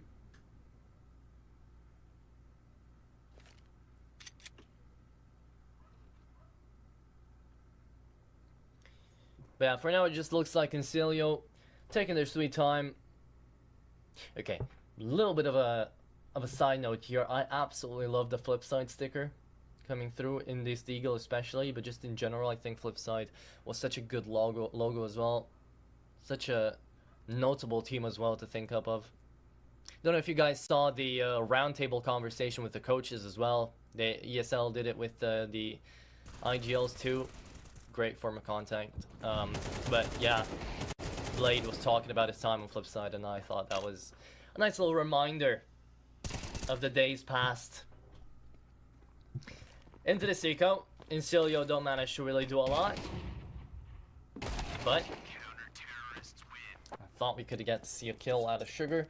We don't, but we will see a full buy coming up into the next round. Permitta, they are actually finding quite a decent way of gaining back in this game. 4 rounds in a row, from a 9-3 into 9-7. But still, Insilio have the advantage for now. FPS goes in for the first AWP of the second half. And it could actually be the first AWP higher matchup of Mirage for this entire map. Correct me if I am wrong, but I might be. Pip, nice attempt at the spray. Only finds one of the Tomiko. As Mask manages to trade, the AWP doesn't connect onto one of these players. Beanox comes through from under Palace, manages to find one on Faydet. Could have been the double in for Faydet. And now looking down on Jungle, that is Polt jumping out of Palace, connecting on the A player, and all that's left is going to be Mask. He's already found one trade. Now he needs 3 more kills. Looks down to Palace, finds the first. Oh, he doesn't. That nade could though. Doesn't. Polt still left alive. FPS. He was supposed to already take down one player into Sniper's Nest. However, he will be granted another opportunity as Master is running away to Underpass. He won't be granted any opportunities anymore. 10-7, Insilio finally put up their first round onto this T side, and this could be the spark to shutting down this comeback for the Polish side. Mast has had a very individual approach to this best of 3, focusing down and letting the second caller, the second IGL, take up a lot of the space in the voice comms. But for a good reason as well. He's been allowed to kind of prioritize his rifling, especially after the change. Well, the change has been for a while now. Oh, FPS goes down to the bomb. Good exit frags coming through from Mast. The change from Opper to Rifle IGL has already happened for a little bit now. I think it's been over a month or so ever since Spavak has joined. But yeah, I feel like finally Mast is giving himself that space of trying to play a bit more individually, try to make his plays, try to kind of force the rounds into his vision. But he's kind of letting the rest of Permitta call for themselves. And of course he's still calling, of course he still sends out the big picture, but there's no way of us knowing as the viewers and as us the casters to kind of know what's going on in VC for these teams. But into round number 18 we go. And of course, the 4-spy out here for Permitta. It's a good one though. I mean, it's not really forced out, it's a full buy. You've got the diffuse get onto Mast, a little bit of util on everybody. It's not bad at all. Insilio. They could still be making another 13-7 if they win 3 in a row here. Or Permitta can make the comeback as well. This is a much earlier comeback attempt for Permitta than in that Anubis, and that is why as well Paul manages to trade out one. Tomiko, beautiful, down to the last bullet. Connects on the mid players, shuts them down, and now wins out the round as well. Permitta straight back into their CT side here. However, Sugar opens up B and is going to be letting Pip make his long way around to A right now. The bomb has been spotted, so Permitta has it. And now they have to go retake it.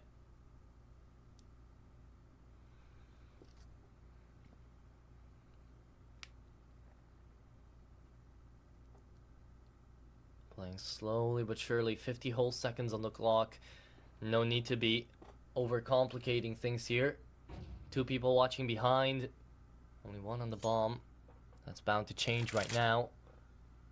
Do they go for the 3-1? Do they peek in together here? Spavak is gonna go down, and now they know. Tomiko checking. Still looking down on middle though, and they saw the last player as well. It's Tomiko, well actually it's Beanox versus Pip W, the Galil versus the AK, and who's gonna win this one out? It's gonna be Beanox. There it is, really important here for Permitta to be winning out this round. Saves away the op as well. Huge round there for Beanox. It was looking like the crosshair was just there for the Galil, just ready to tap him down, but even if he found a headshot, Beanox still had enough HP to send a bullet back in the way of, I think that was Pip, remaining on the clutch. But yeah, very well played out here for the Permitta squadron. They managed to have a better performance than Anubis at the very least here on their own map pick. But now, can they have a good enough performance to take away the whole map too? Mari playing with Spavak out here in the stairs. Beanox looking down for pallets, waiting for the entry to happen. Then the entry is already there.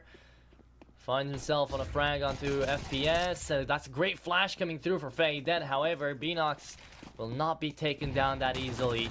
AK and Galil, and now only a Galil left remaining for Insilio out into middle.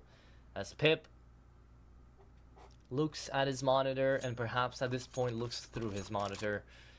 As there's not really a lot to do in this round besides try to stay alive. Save away a measly Galil into the next round. Or try to play for exit frags. I mean, economy right now, not looking amazing for Permitta if they lose out 3 players, but you still need to find that 3k. To make that situation come to life. And a situation that has come to life for Permitta is this comeback, 9-10. From 9-3. This is great. out here for the Polish side. Clearly, much better on the CT side than they were on the T side. Tomiko is 25 and 15 as he's pulling in the weights for Spavak as well. And Insilio using up their last technical pause here. I like the coach is definitely having impact. But right now, there's one last chance where the coach of Insilio is going to have his impact. And it's going to be here and now. They still have the advantage. Not for a long time, but they still have it. Bobna, what have you said to your teammates, to your brethren, to try to win this game out? Out of 8 rounds that we've had onto the second half, Permitta have won 7 of them.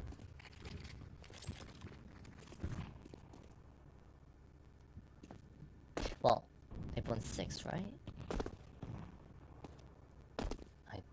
It was 9-3. And now we're into another round, so yeah. Okay. Anyways, eco round. Let's see the waterfall come through Palace. Once again, the flashes over the top are good, but I think Beanox is better. Perhaps not this time. Spavak onto his 4th frag. The bomb not planted just yet. Now there it is. Going to go down. Main objective reached into the eco. Now, how many kills can Polt find? That's 1 on the Mac 10. Okay, that's great. Looking for the second. Doesn't have the kind of gun he needs to win out that engagement. 10-10, and Permitta are back in the round count. For the first time out here on this best of 3, Permitta have the opportunity to take the advantage after that second half.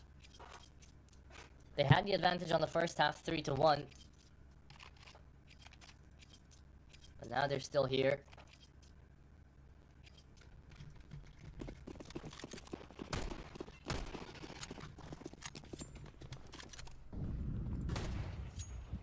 Round number 21. FPS. AWP in hand. Backs away from ramp. Thinks there could be a push here. Fade that. Be feeling the brunt of that layup nade.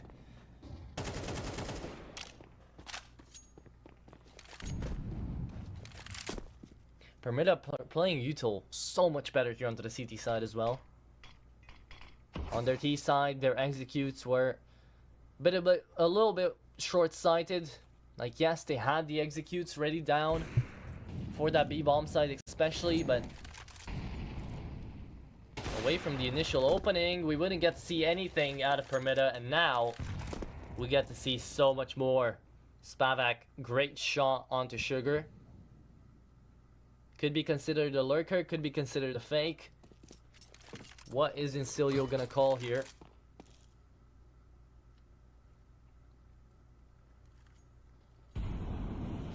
They have free reign as to what they want to do. A single smoke remaining onto FPS as well. So if they do want to execute on over to this B-bomb site, they need to do it possibly with only a short smoke.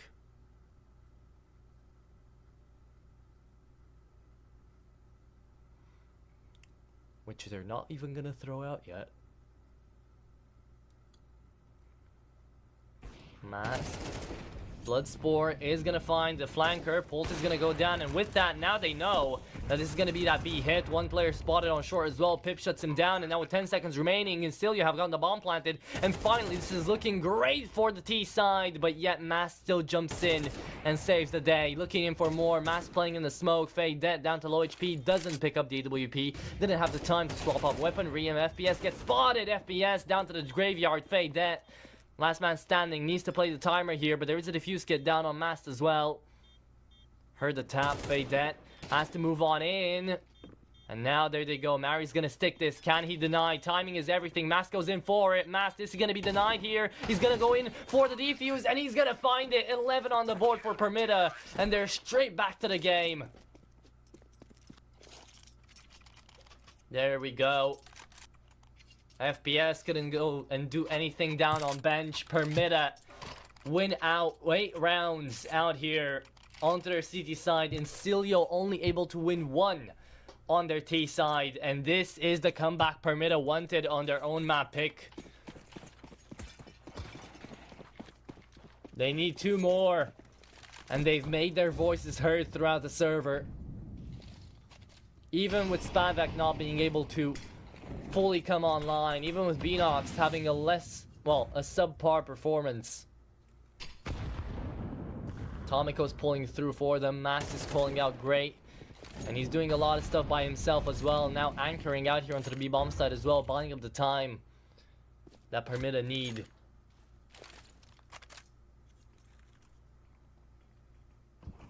Tomiko out on short. We do have, I believe that's going to be married down on underpass, holding down the line for any players that might want to push and rotate through to middle. Speaking of mid, that's Sugar. Finding one, looking for the second, getting the second as well, looking for the third, and almost connecting. Faydet pulls through immensely and saves his teammate. However, FPS is going to fall, Pip trades him out, and all that's left is going to be Spavak in the 1v3. Bomb's going to be going all the way to A. But surely, a flash peek for Sugar into short, or maybe just a dry one. The smoke already there. Pip planting the bomb. There it is. And I think Spavak just saves here. That is exactly what they should be doing. Even though they do have cash, would love to send maybe a second op even down towards Mari. Mass to send out an A1S to someone. Buy up that utility. Beanox is able to buy himself or Tomiko. And they'd be happy. They'd be happy with this. Permitta 11-11. Insilio finally being able to put up that second round on the board. But is this all they find? Was this just a fluke of a round that Sugar managed to pull through with that double? Pip and Faydet as well on the trades back. There was the aggression from Permitta trying to crunch down on Insilio, kind of high off their own supply after managing to find a lot of these rounds with the technically shouldn't have, but the kills still went their way.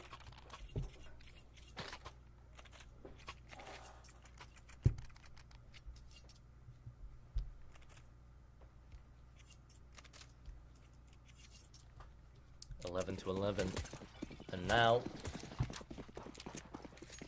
here it is. Full buy versus full buy. No double op setup, even though I think Spavak could have afforded it. Dropped away in A1S instead to Mari.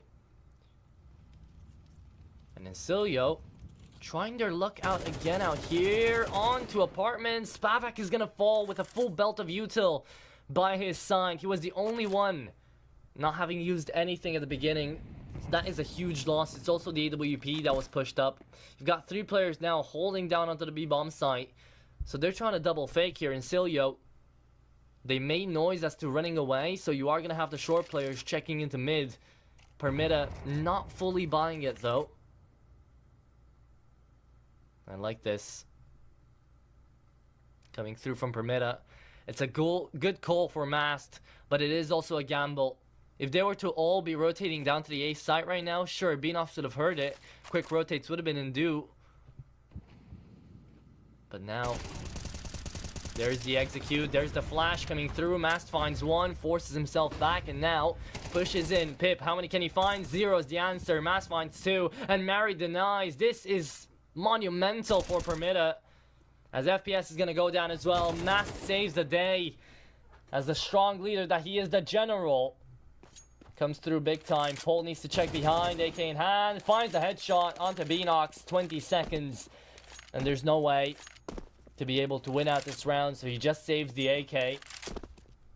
And Insilio, they went in one by one out from apartments. Yes, Mast held it down very well. He found the initial frag. It kind of halted the execute. And from that point onwards, Mari was also peeling for him down on backside. So really tough for Insilio to try to get in. But it is 12-11. Permitta needs one more round. Insilio need one to take us into OT. Technical pause right before the aforementioned last round of the first half. The ones that called the pause were actually Insilio. I'm sure the admin's going to tell us why in just a second. But we did get a possibility of a TeamSpeak issue being here. Should be taken care of just quickly.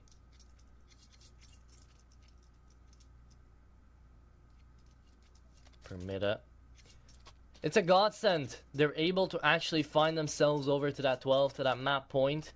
If Insilio were to keep playing like they did on their CT side and just play together, this could have been easily an ended off best of 3 by now. But Permitta, they're able to somehow make the comeback work. Masked so much impact for an IGL. Tomiko still being mega consistent, 27 and 19. Keep calling out his stat line because it is important. In the wake of Permitta,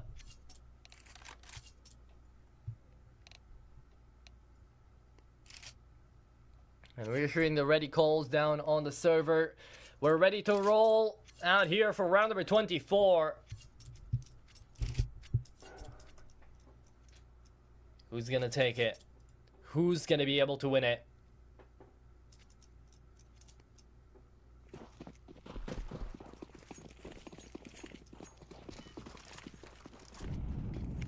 In the last round, the stack was called. The gamble paid off for Permitta. Now in this round, is it gonna work again? FPS, first one to fall. 3 players stacked on middle this time. Permitta still having the great calls. Flash on down to the B-bomb site as there is Mast already taken down to half HP. No one down on the A side just yet. Smoke to just bait out the rotations out here on middle from Fade. That trying to work his way around towards the A bomb side, but you don't have the bomb still yet. Polt trades out a lot of his HP for that frag on Tomiko, but it's a very important one as well. Makes this one a 4v4 and you take care of the beast. Now Spavak finally on the rifle, not with the AWP anymore. It is going to be Spavak taken on down. Shirley on the side, looking down on short, looking for more. Polt is going to go down as Mary forces in behind. The bomb's left at TV room, so now you have to go retrieve it. Who's going to go get it? It's probably going to be Fade Dead, but he has to watch out for the IGL as well. Mask pushed up, Pip needs to peek, and Pip is going to go down. Mary, this is monumental for him as he's single-handedly winning this round out for Permitta. Faydet has picked up the bomb, now tries to go in through short, needs to check down for Sniper's Nest. Oh, it's Beanox here, and he could save it all here for Permitta. Look at his timing, he finds one in a second. Permitta win out the game, and they manage to take Mirage by the horns out here on the CT side, mending it off, taking us to the last map, and breathing life into this attempt from Permitta. Very, very well played on the comeback onto that CT side for Permitta. Insilio had a lot of slow calls, but I'll just let Pop deal with the analysis part because this has been an insane matchup to see. Pop, walk us through what happened here. Well, it was something to witness, right? You know, we started off with a very good first half from Insilio. They played insanely well on that CT side. And while they did lose against the Force Spy, and then they almost won their own Force Spy, it was still Permitta to get ahead and to get themselves up to 3. That was all that Permitta put up in that first map. It was, or in that first half rather. It was Insilio just completely dominating on the CT side. Even though it seemed like Permitta were doing everything right, you know, it was slowly and more obviously working out for Insilio, not allowing another round from them on the T side, just completely destroying them. And it was just, you know, it was everyone was delivering the fragging department for Insilio, and nothing was working out for Permitta. And that was basically it for the first half. Now, you know, you see Insilio up 9-3. That's what happened in the previous map as well, and they were looking strong. CT pistol round was very important for Permitta to get. It was more or less crucial, right? Because they were down 3-9 and they had to win the pistol round. And then they almost lose the force buy. Insilio almost gets their 10th round there. They try again, it didn't work out, and it was a complete revival of Permitta on the CT side. I mean, they were getting the anti-ecos going. They got up to 7, and then Insilio were able to get their first round on the T side, but that was one of 2 that they managed to win. From a 9-3 lead, not to be able to get, you know, at least map point is a little bit worrying for the side of Insilio, considering, sure, this is not one of their best maps, but you can't really allow that to happen. And the strategies from Insilio, it felt like they were not really all that complicated. It was, okay, let's try to go A. They went towards A for a number of rounds. It didn't work out, and they said, okay, let's try and going B now. Like, you can't really play out like that. It's Mirage. Everyone knows it. You know, you can try variations of different strategies. And in the round that they got, when they got that 10th round, it was very impressive. They traded off of each other. The peaks were good. They were trusting in each other. But after that, not a lot of trades, not a lot of team play going on. They were leaving the bomb in top mid for a lot of times, and Permitta were finding it, but Insilio were not really pushing into the sites. A lot of mistakes I do see here out of Insilio, and a lot of things could have gone way better for them, considering the advantage that they had. Permitta will be very happy with this result. They managed to turn it around. The confidence will be sky high right now, and well, they will be going into that third map with a newfound confidence. That third map is going to be Vertigo. It is a very close game in terms of, or a very close map in terms of win rate for those 2 teams, so it should be a fitting decider. We'll be right back after the break.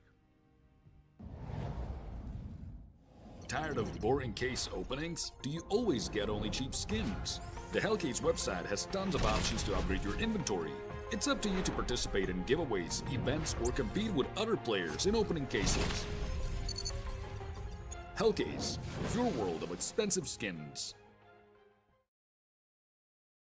Do you have any unnecessary skins or want to sell them? Try Skin Place. Visit the website, select the skins you want to use. Easily fill your Steam trade link. Make sure we offer good prices and choose a payment method. Hit the button and boom, instant cash. Safety. Low commissions. Instant payouts. Skin Place.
Tired of boring case openings? Do you always get only cheap skins?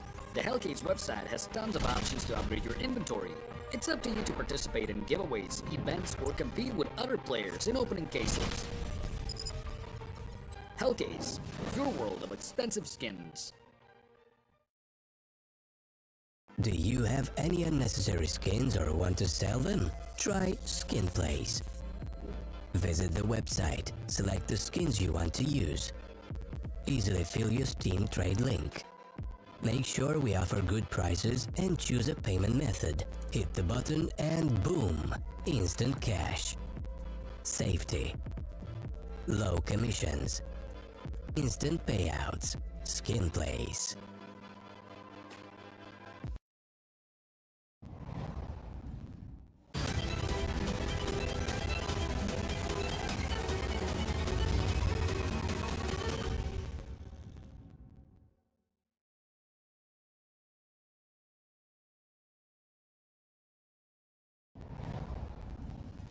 A third map needed, even though it seemed like Insilio have gotten in the bag. Permitta, very, very good revival in the second half. And to be honest, Insilio, I do think, you know, it was only Permitta playing really well in that second half. It did seem like Insilio were struggling quite a lot with team play and also with kind of strategies, right? They were going for too simple plays or...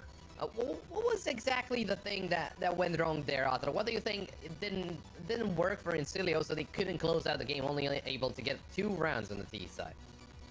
Well, it's again a catch-22 because at some points they were trading out very well, at other points they were not keeping a track of their angles, they were very lackluster, and a lot of the time I feel like communication was breaking apart, they weren't pushing it together.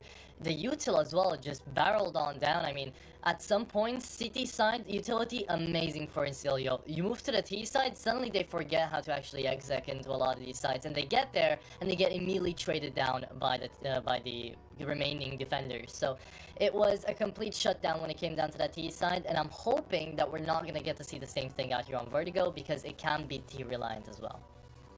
Yeah, no, that's what I wanted to ask Hayes about. This Vertigo, right? Because this seems to be just a perfect decider between those two teams. Both teams having a pretty good win rate on this one. They do have a good amount of experience, right? Because it's not like Mirage where Permitta have 40 maps played in the previous 3 months. They only have 15, and Insilio they're on 7. So this one is this Vertigo leaning towards one or the other, or what's your opinion here, Hayes?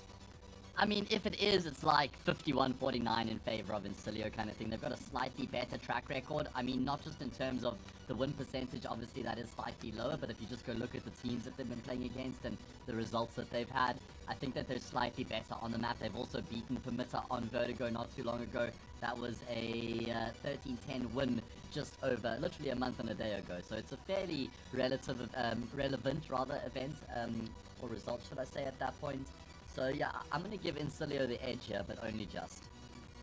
Well, you know, you're the one that picked Insilio to win this best of 3, so it's understandable that you'll go for them, as they're probably gonna be the winners. But yeah, no, I completely agree. You know, it's the level of the teams that they played against. It's a lot better, and the results have been a lot more worrying for Permitta. So, do you think, Atro? I want to ask you as well.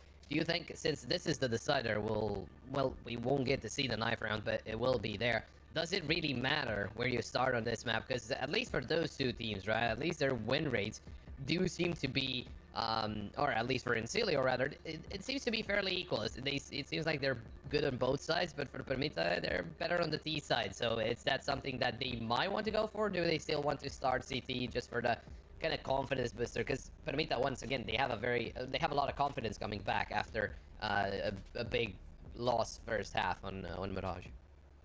Well, here's the thing, right? For the CT sides of both Anubis and Mirage, it kind of went the other way, as to be expected, 9-3 splits. And still the comeback was attempted every single time. On Anubis it didn't work out, on Mirage it did. So now on Vertigo, I'm thinking it doesn't really matter what they start off with. Even if it's gonna be a 9-3, we're still gonna get to see like a big comeback attempt. We're still gonna get to see that momentum being brought back. So yeah, I have absolutely no idea. I don't think it matters, but a confidence boosters might be nice for Insilio, not for Permitta. seeing as how this Vertigo is gonna go. But yeah, it's really tough to tell, honestly, I'd say. Well, we don't have to talk about it anymore. We're gonna jump into the game and find out. It's Permitta taking on Insilio on Vertigo, the decider. Who's gonna be... Oh, we're not jumping in yet. Wait, I went ahead too quickly. Okay, yeah, so Vertigo will be coming up, but in about a minute. It's not ready yet. I think it was the knife round, and I didn't catch the what production was saying. Who won the knife round? Did we find out? For now, I think they're still going to be playing it, but Insilio sounds like they won it, so perhaps we're gonna get to see that actually confidence booster coming in for Insilio. And I want to throw the question back at you, Pop. So, do you think the CT side is gonna be a bit more favored coming into this Vertigo? I do think generally T side is more favored on Vertigo, but I completely agree with what you were saying about Insilio.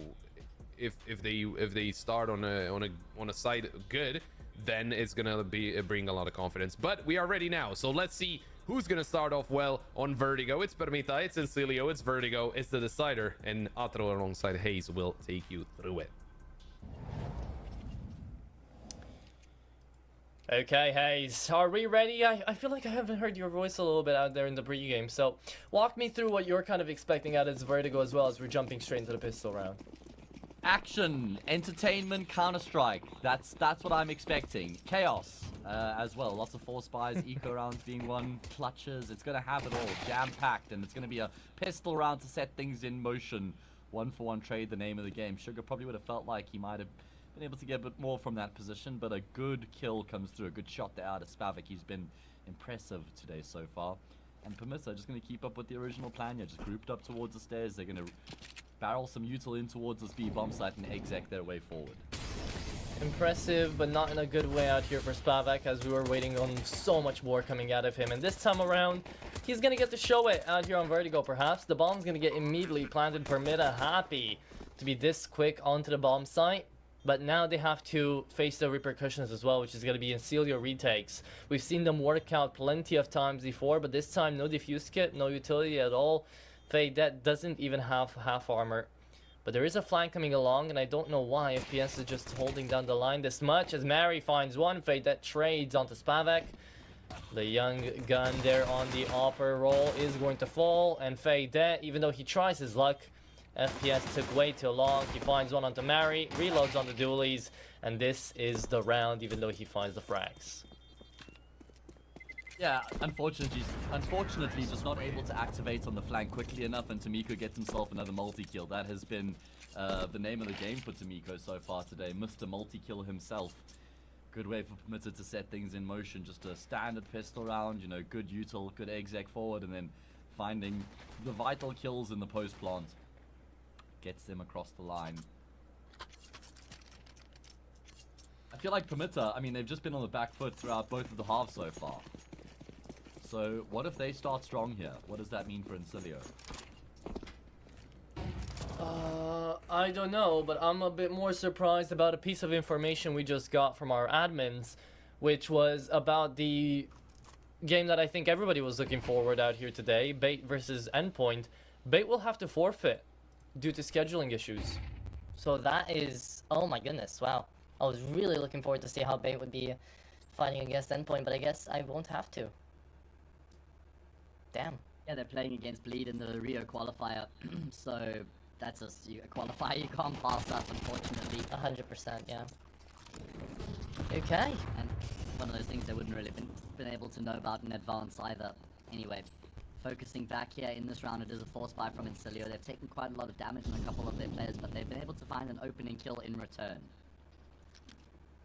I like the boost. FPS probably not going to get checked into this one. Beanock gets spotted. That's only going to be one. Could have been the second as well. Pushing through. I like that from Mary, though. Immediately turns back around. Tries his luck through the wall. And that's Tomiko with a nice lineup as well. Finds even the third. And Permitta win out this round. There was a force buy as well coming through from Insilio. So this is definitely going to be a big hit. And Permitta should easily take themselves up to 3 now. And Tomiko is just on something today. He is playing incredible Counter-Strike. He's 45 for 35 in the series so far, plus 10, 1.36 rating across the 2 previous maps, and he's 6-1 right now. A quad kill as he takes Pip down as well. Oh my goodness, he is just, he really wants to see the light of day in that quarterfinal. I mean, that's what they're aiming for. That's what they have been aiming for throughout the entirety of these, well, stunts into the playoff brackets. Yeah, and I'll tell you one thing, everybody in the lower half of the bracket right now is breathing a massive sigh of relief that Bait is just taking themselves out of the competition. Because it means all of a sudden whoever wins this plays against Endpoint. And that completely changes the optics of that quarterfinal as far as I'm concerned. Oh yeah. Endpoint's a lot more beatable for both of these teams compared to Bait, so it certainly does open things up a lot with Bait forfeiting that round of 16 playoff game. 100%. This is quite a big attempt. Ooh, I like that flash coming through from Sugar. It definitely opens up. Beanox is going to fall. Mary attempting to trade it, but so indeed with the double. But just in general right now, the fact that Insilio are even finding a couple of these frags, they're able to take down Mary and even another one. This is going to be a great eco round. But Spavak makes noise. That is going to be one and done. Oh, Rast is going to fall. Bolt finds two. There's the triple that I was talking about. Fade that. With the Mach 10 in hand, could even find another. Mary's down to low HP. And this is as good as a full USP round is gonna get. Could get better. You could get another kill here with the Mach 10, that would be juicy. 4 frags in the round here for Insilio would certainly be welcomed, and there is a low HP player in the mix here as well. Unfortunately, he's at the bottom of ramp right now, so Fade will not be crossing paths with him. But Permitta about to start cleanly, 3-0. And like I spoke about already, remember in the previous 2 maps preceding this, Permitta were down 3-9 on the half on both of those maps. So, true. Imagine they get themselves a level scoreline, or God forbid a lead going into the second half, because seemingly they've gotten better and better as the map has gone on, and in the converse, Insilio have gotten worse and worse as the map's gone on. So if that stays true, and Permitta starts strong, then that could be a big problem for Insilio. Could be. Still far off into the future though, as this first half just barely started, and you do have Permitta still kind of technically, theoretically on their bonus, even though this is all full AKs and a Galil.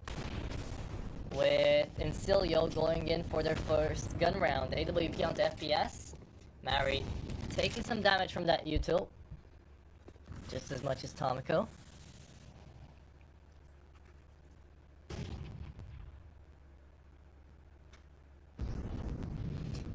Just overall, I feel like Insilio, ever since a couple of months ago, I feel like they've changed up their playstyle quite a lot. Mast is calling in a bunch of different strats.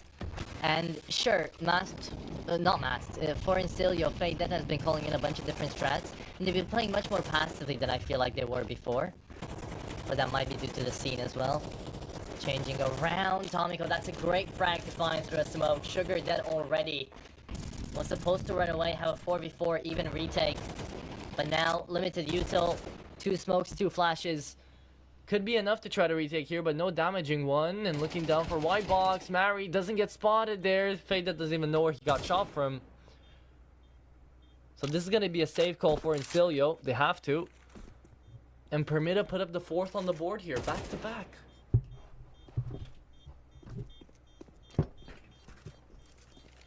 Very strong start for them, and I echo the point you're making there about Masked and his change of calling in IG and the way that he's been IGLing in general. And I think you can kind of just chalk it up to the fact that he hasn't been AWPing.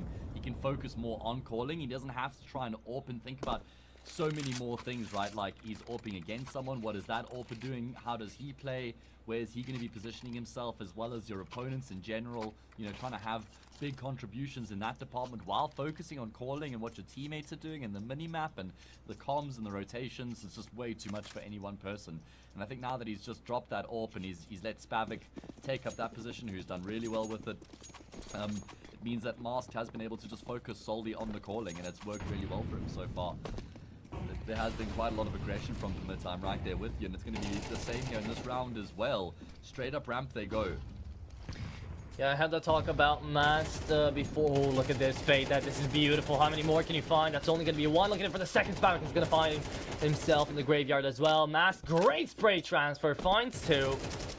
And suddenly just brings it back. Tomiko's right then and there.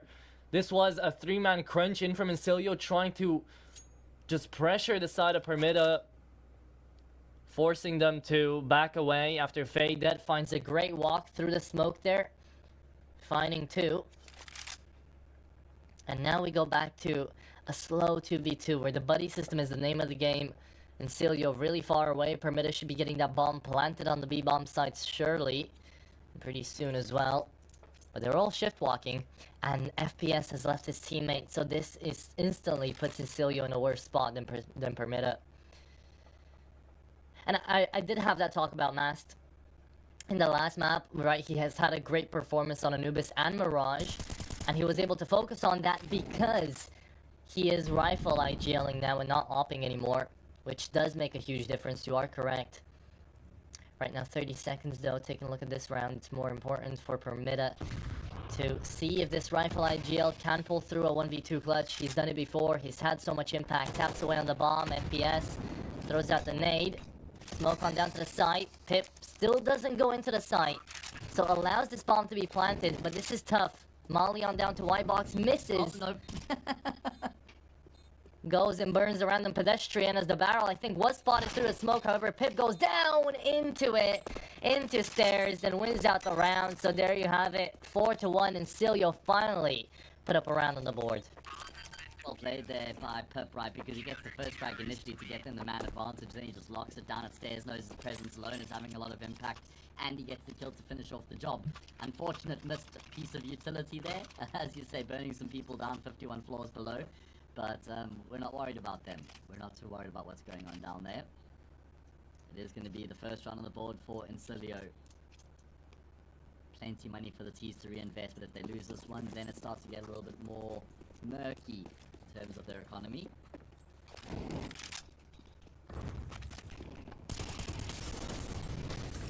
Ooh, and another opener, fade that. There you go, getting out. Quick in and out adventure. What was the Rick and Morty quote? Like a 5-minute adventure? I don't remember. Unfortunately. Yeah. Well, there goes our pop culture, and there goes Beanox's head as well. God damn, that was a big entry coming through from Pip. Denying the whole lurk down onto the B-bomb site now. Permitta forced to run on down to this A, and it's gonna be pulled. Finding one before he dies down on sandbags. Didn't look like a doable position, but apparently it was for him. Smokes coming on down for Big and Connector. FPS just holding down the line. Thought a flash would be coming in, but he needs no flash, no introduction. It's FPS. Connecting onto Mast as well, and it's Insilio to find themselves on this second round as well. Much more brute force, much more just strong-willed into this one. After winning out the last, they're just taking these fights and they're winning them out too. Really important rounds being won, as you say, just brute force, important gunfights being won. You can even just see on the mini-map, right, where the kills have come through for the CTs and where they've had their success, just individual gunfights being collected, trades unsuccessful for the most part, and it's such an important round for Insilio as well, like I was saying, because it just stops Permitta from pulling too far ahead in the early stages of this decider. Keeps them within arm's reach. 4-2, anti-eco in the next, should be 4-3. We've got a game on our hands here. We will get one. It's just our replacement team, right? And Amiga was supposed to be playing here against Permitta in the playoffs, but they pulled out. And so Insilio slotted late into the competition, and they're looking to try and make good of this opportunity. If we had an Amiga here, do you reckon that we would have already ended off the BO3? I mean, especially after that second map, if they had any sort of the same performance as Insilio did. I think the Amiga are a team that could have closed that map off onto the T side. Oh, absolutely. Yeah. I don't think that, I think 2-0 is, you know, I can't say it guaranteed the result, but much more most expected. likely result. Yeah. Sure. Well, now seeing as that's not the case, it's a godsend for Permitta as they're able to get back into Vertigo here. So let's make good use of it, shall we, Permitta? Let's see if you can take this map away and reverse sweep it fully. Insilio starting right back in very confidently. AWP in the hands of Spavac too. This is going to be a double take 9 on the force buy for Permitta. They're playing this one slowly, even though they're making noise out through to ramp. That's an incendiary, that is a nade thrown down as well. So they're just inching their way forwards while also making callouts to Insilio, being like, we are here. Rotate if you dare. Polt uses up his smoke. Still stays on the sandbags, which is interesting. Big nade down onto Mast as well. And this is just a very slow but uneventful, apparently, ace-sided take out here for Permitta, as they're still not backing away. This is like a double fake going into Insilio not taking it, actually going in for a couple of rotates. You can see Sugar down on connector, just lurking around middle, and that's exactly what they were waiting for someone to overextend, for someone to peek in, and Beanox now has the second op to play with here. FPS could be a crucial mistake, jumping into the safe side now. Here comes a take. In front of the smokes, however, Bolt, I like the aggression. Let's see how many he can find. It's going to be one looking in for the second. The flash is great. Coming through from Tomico, looks in for the shot, for the sight, and that is going to be the double op, actually connecting onto the CT-sided player. Big mistake, and it was all down to FPS over peaking there. Permitta pick up the 5th. Yeah, punished indeed. Oh man. Such a brutal round, because that's the round for Insilio where they really start to draw things back here, right? Because then it's 4-3, certainly an anti-eco in the next, they get to level it up, but that's not the reality. Permitta will remain in the driver's seat, rack themselves up a 5th. Enox has been quiet on the map so far, but that was an important double kill out of him. And I bet you Master is just having a bit of a smirk right now, thinking the force buy worked. It's working. We're gonna go for more. Because it has worked. I mean, at some points we really were looking at just, especially Mirage, and seeing force buy after force buy after force buy, just not really going the way that Mast was envisioning it. But now, after 3 maps played, and here into the first half of T-sided Vertigo, he's finally seeing the fruits of his labor, right? And I bet you it'd feel satisfying winning a round, especially like that one, because of the force call being made. And they had a decent force as well, right? It was just those 2 players being on Tech 9s, and the fact that we're on Tech 9s allowed them to get a much more advanced position, and you could argue that that is what got the overextension out of FPS. So it worked out in the end. But just Gamble's paying off. Always nice to see a couple of IGLs managing to get their idea in the game.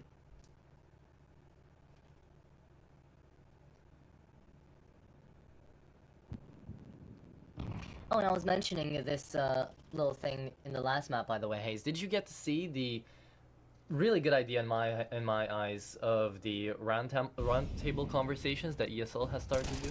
Oh yeah, They've done it with the IGLs, and they've done it with the coaches now as The well. coaches Moses now. and Sponge, right? Yeah. It's a fantastic piece of content. Would love to see more of that out of ESL. Ooh, just gonna hold that point. Big frag out of Sugar. Spavak misses the shot off the little jiggle, and then the wall bang does so much damage. Sugar's locking it down, man. Oh yeah. No, this whole round they picked them one by one, and they got completely decimated by everyone onto the CT side. All that's left is Beanox and Mast in a 2v4 this time, as Beanox does find himself over to a kill into T-spawn. But with 30 seconds, with 25 actually, they're not going to be going in for anything. This is going to be the full save. And 5, 2, 3 is going to be the call.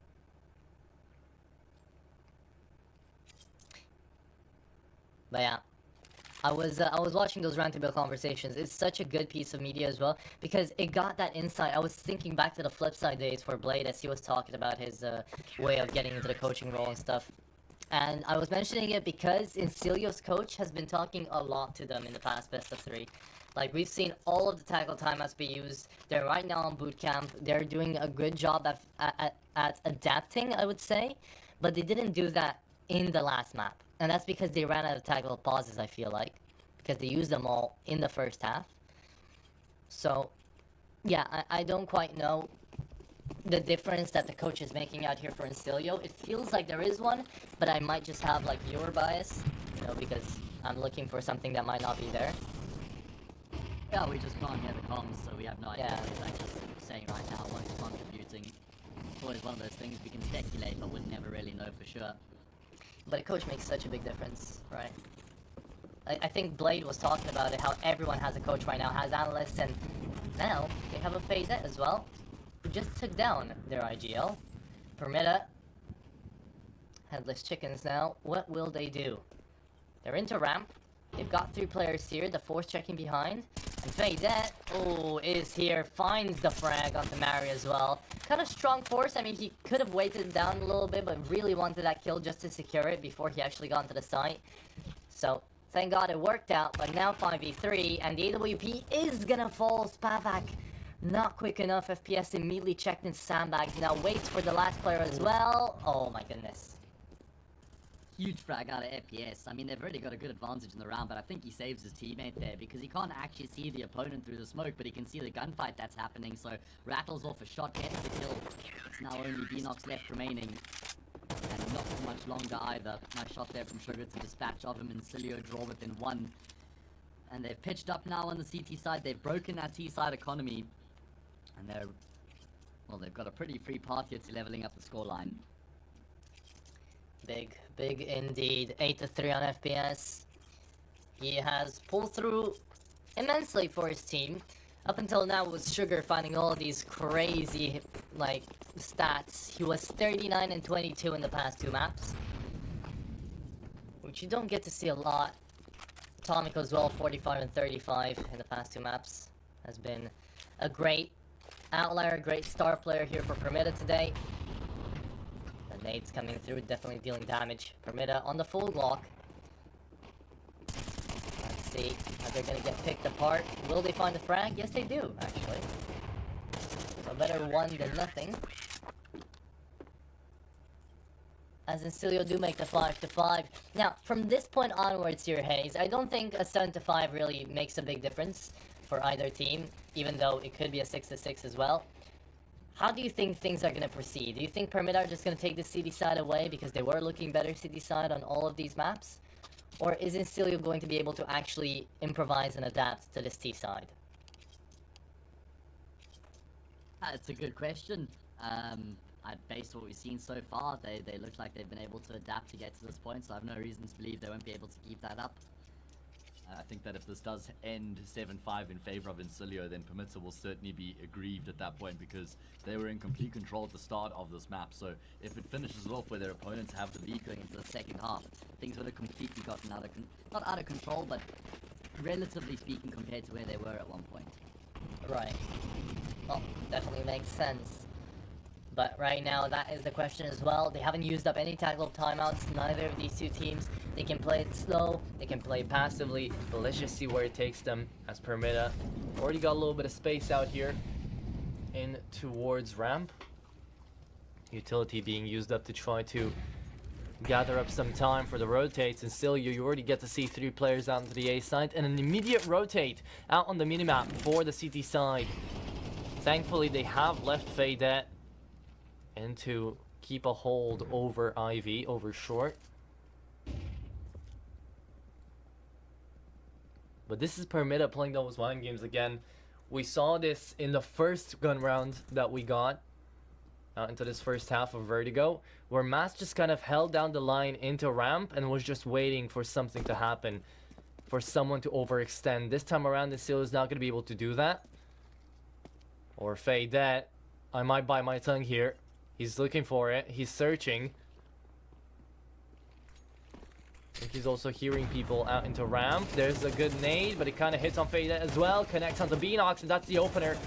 Looking on down, Fade is going to be the only man holding down here, but he finds the second onto ramp as well. Looking for the third. He's going to get traded. Fade, big impact already. FPS trades out immediately, but look at the flank around as well, Hayes. You've got a player, and it's going to be Pip looking for something as FPS is going to fall down from CT. It's going to be Sugar as well, and last man standing is going to be Pip, who finds the last frag as well into Atomico. Time was running away from them anyways, and this is Insilio taking up that 6th mantle. Well, Pip is going to breathe such a massive sigh of relief that he was able to get that last kill just in time. They're spraying through the smoke. It's probably was getting a little bit desperate that he hadn't found that frag, but eventually he does, and closes it out. It was a good attempt there from Permitta, a very good recovery attempt indeed. They were down numerically and didn't have any position to work with, but they get 2 quick kills. Kind of turns the round on its head at that point, but Insilio will prevail. Faydet does really well in that round as well towards Gap. Probably overplays his hand slightly right at the end there with that wide swing after he gets a second kill. If he just stayed alive at that point, then there's no question about whether or not Insilio win the round. So sure, he had done well with the double, but needed a little bit more discipline there just to finish off the job. Yeah, and that's the thing, right? Discipline out here for Insilio. We haven't seen enough of it. We have seen some of it. Oh, and look at this. There is no discipline when it comes to masks. He jumps into smokes. He walks through them. And he's been rewarded a lot of the times he's done that. So there's no incentive for him to stop. This time around, however, slowing it down a little bit, realizing that Faydet is actually here. And he was in front of the smoke there. Didn't have any way of knowing. So he's gonna fall. Big damage onto Faydet. FPS is down to 24 as well. Pip, huge boots to fill right now, as he is gonna be able to take down one on the flank. Beanox is gonna fall. Spavak up next, and all that is left of Permitta is just a measly attempt onto the take on the B-bomb site, as Sugar's gonna shut it down. Flawless round to end off the half. 7-5, as you were mentioning here, Hayes, for Insilio. And now it comes down to the pistol round. If Insilio managed to take this, they would have 6 in a row. And not only momentum would be sending them through to the second half, but also a very good CT side. Not only would they have 6 in a row, they would have won 7 of the past. They've already won 7 of the past 8. So they're in complete control at this point. Permitta started strong 4-0 up, but they've really struggled since then. They'd love to win the pistol just to get things back on track. Look at the kills. Tomiko, great. Everybody else struggling, especially Beanox and Masked. Over on the side of Insilio, everybody's pitching up. I mean, Sugar's lagging behind a little bit, especially compared to how good he's been in the series throughout so far. Anyway, let's see what does this pistol round have in store for us.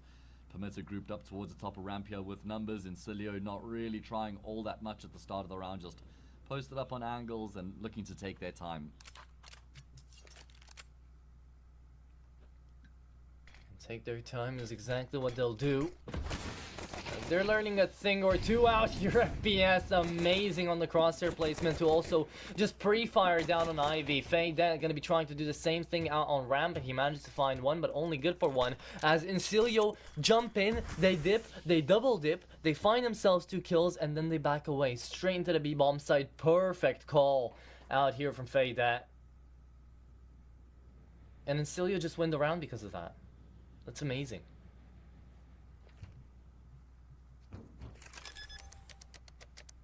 Absolutely perfect start for them coming into the second half here as well. Faydet is looking good, isn't he? 14 and 6 right now, had some fantastic impact in the first half. Do we know who the IGL of Insilio is? It's Faydet. It is, right? I thought so, right? Yeah. So he's and he's popping off, man. He's just doing it all. He's been doing clutches, he's been finding entries, he's also the IGL, he's been making great calls. I'm loving what Faydet is putting on the table right now. And he's not by himself either. Pip has had a great game as well in the past 2 maps. Sugar has been a powerhouse in the first 2, and FPS is also pulling his part big time, right? And Polt, he was playing mid throughout the entirety of this best of 3. Wow, Beanox, okay. I'm sorry.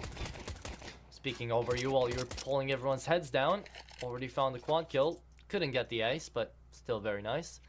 And yeah, I did just want to say really quickly, Polt has been such a consistent mid player, especially there on that Mirage, but also on Anubis. He has been playing so good on middle because he's so reactive. He's always listening out to what the other players have to say, what they have to call, and he's always that rotate player. I'm really, really impressed by how Polt has been playing as well. Everybody out here on Insilio has been doing their role, doing their part, and I'm just amazed that Permitta are responding this well to what they're putting down on the table right now, because I do think Insilio are playing well. It's just when it comes to that T side, they kind of fall apart a little bit when it comes to the executes, but besides that, I've been enjoying what Insilio have been showing us. Yeah, and just to echo your second sentiment there about Polt, he used to play in 1-1 when I started casting, you know, at this level. I think that was like 2021 kind of thing. He was alongside Deco, It would have also been Travis in that team as well. Someone like, I think, Proplay, and then like Ravenlot was the team, if I remember correctly. Wow. Yeah, crazy names, crazy names. This is like 2021 kind of thing. And Holt, yeah, I hadn't seen much out of him, where some of the other names, you know, Travis went to Amcal, Deco went to Aurora, they went on to some big things. But yeah, he's plying his trade and he's contributing a lot. He's a very reliable player, as you say. Either way, job to be done here on the exec. Go, that is going to be Bitfine. The first one looking for more. Sugar pulling through what he's done in the past couple of rounds. Finds himself off to got a little just spamming and spraying. And doesn't even need to pray to connect on a lot of these frags. The 5-7 good for another. That's all she wrote. Sugar on the quad kill. Brings him right back up to par. As he does save away the A1S2. It's Insilio on the 9th. It's like I'm watching back all those other games where the advantage is taken in immediately, and even though this was the first close half that we get to see out of this best of 3, it immediately goes back up to the 9th out here for Insilio, and up into the 10th as well. Was this a double eco that we get to see out of Permitta? No way, right? They invested into the last round, but it just got completely demolished. Just wanted to add another player that was in that 1-win roster with Polt was Glowing from 9 Pandas. Oh, there you go. Yeah. So he's been around some big names, but this Insilio team has certainly got something going for them.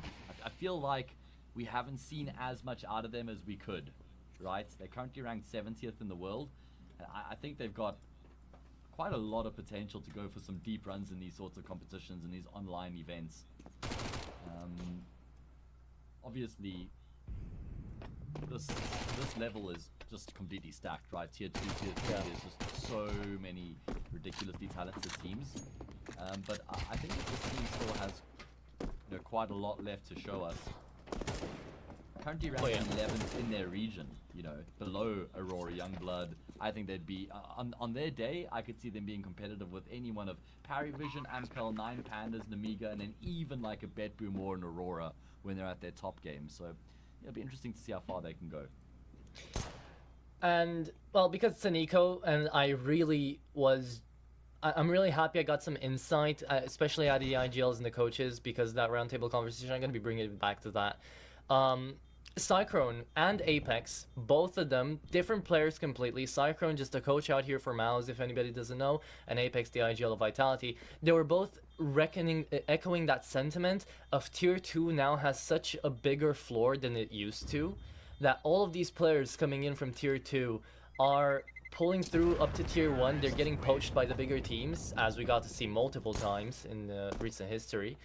And the floor out here in Tier 2 is finally this much higher because of constant competition, because of the experience that all of these players are getting, that we do get to see these individuals also finally starting to have the teams around them to really show up and to really up the experience and up the par. Because hey, we kind of started casting at the same time around about 2020, 2021, right after the online era. And back then, you can remember, right, there was not this sort of performance in Tier 2, right? There was a much lower floor, usually, when we got to see teams in general starting to play a part. And the amount of individuals we now get to see, the amount of performances we now get to see in Tier 2 is just so much nicer and so much more stable, I would say, rather than before. That it's really just a nice way of seeing how these past years have treated CS in general, like the whole ecosystem for the esports scene. I mean, we're loving it. We have a career because yeah, how much literally is going on in the Tier 2 space at the moment.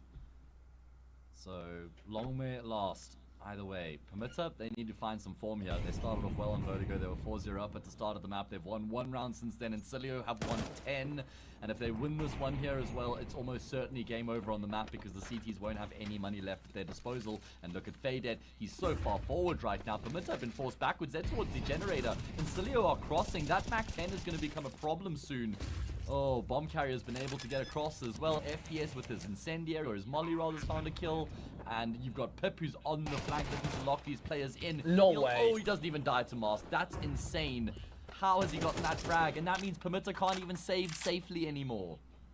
Insilio have plot armor. I'm convinced that was the moment Pip was supposed to die. They were making that a 3v3. It could have been doable on the retake. Now he wins that duel, and Permitta are just forced to save. They're forced to go back. It's 11-5, and sure, they save away 2 A1Ss.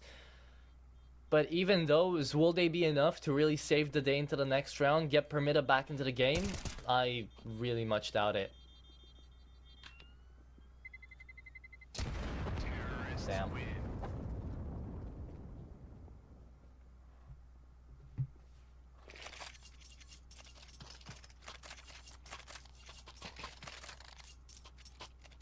So good from Insilio, man. Ironically, the one map that they don't have a strong start is the map that they end up dominating the most, at least up until now. Permitta, max round loss bonus behind them, will be able to drop guns to the players who die, so they'll have a full arsenal of weaponry here. No AWP though for Spavik. Insilio just 2 rounds away from getting themselves into the quarterfinal against Endpoint. I don't know. It's really touch and go for Permitta. Their individuals are good, but they're good only when the other individuals aren't pulling through. Does that make sense? Like, because Tomiko and kind of Beanox are finding a couple of these frags, Spavak is nowhere to be seen. Mast is taking a step down again. Mari has been consistently mid throughout the entirety of the best of 3. So, I don't know. It's been Tomiko just trying to pull in the reins. Mast as well has had his moments on Anubis and on Mirage. Here he's gone completely radio silent. And I was perhaps expecting a lot more out of the individuals coming through from Permitta. Even though, in the pregame, I do remember saying that I was expecting it to be an individuals game for Insilio if they wanted to win. And that's exactly what we're seeing. Fadet right now is 17-9 and he's the IGL. Sugar has had an amazing best of 3 so far. Polt as well. FPS has been consistent on the AWP. It's been just, yeah.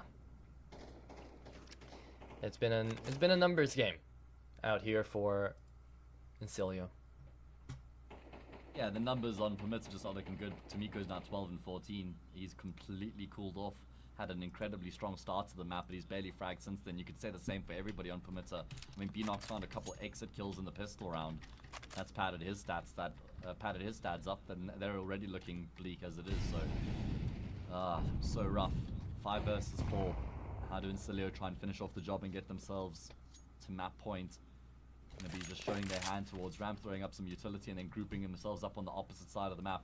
No one there towards B stairs. They still have to clear it out as they make their way forward. Fadet's still hanging around. I really like that they still have someone here just to keep the CTs interested. And now Mari's pushed forward. He's got the info and he's realized, guys, there's no one else here. But the information comes through too late. Look at the minimap. Utility's already raining in on that B bomb site. Even though Fadet dies, the job is done. Great. Absolutely amazing coming through from Insilio. I like the counter util coming through from Permitta though. They were really quick with it and they dealt a lot of damage. Now Spavak just needs to find these kills, and he found one the second as well. Looking down, Spavak, can you find the last one on Polt 2? There's limited HP onto him and they haven't got the bomb planted just yet. 10 seconds left to plant and they have to go in for this. Haze, where are they moving right now? They're knowing there's a player down on generator. FPS is gonna peek, and that is Polt running out of time, having to plant as well. Permitta, really nice retake. Yeah, but how? I just don't know how Insilio don't capitalize on that window of opportunity, man. As you say, Permitta just throwing everything at Insilio and saving the day. I thought that it was game over in that round, and then after that round, I don't see how Permitta get back into it. So they've saved themselves. What a recovery. Quick thinking. Quick thinking it did. It was... I don't want to call it a little bit of luck, but the fact that I don't think they had the time to synergize where they were going to be throwing in all those Molotovs, and they completely covered the whole site as to not allow Insilio to plant. I think that was a big factor as well, because if the bomb went down, they could have just played down towards stairwell and it would have been a completely different round. Fadet, that is another opening, man. Oh my goodness. 18-10, he's not stopping. Oh, perfect timing. Perfect timing. Does he get traded out? No. Smoke will bloom. Spavik doesn't go for the timing shot.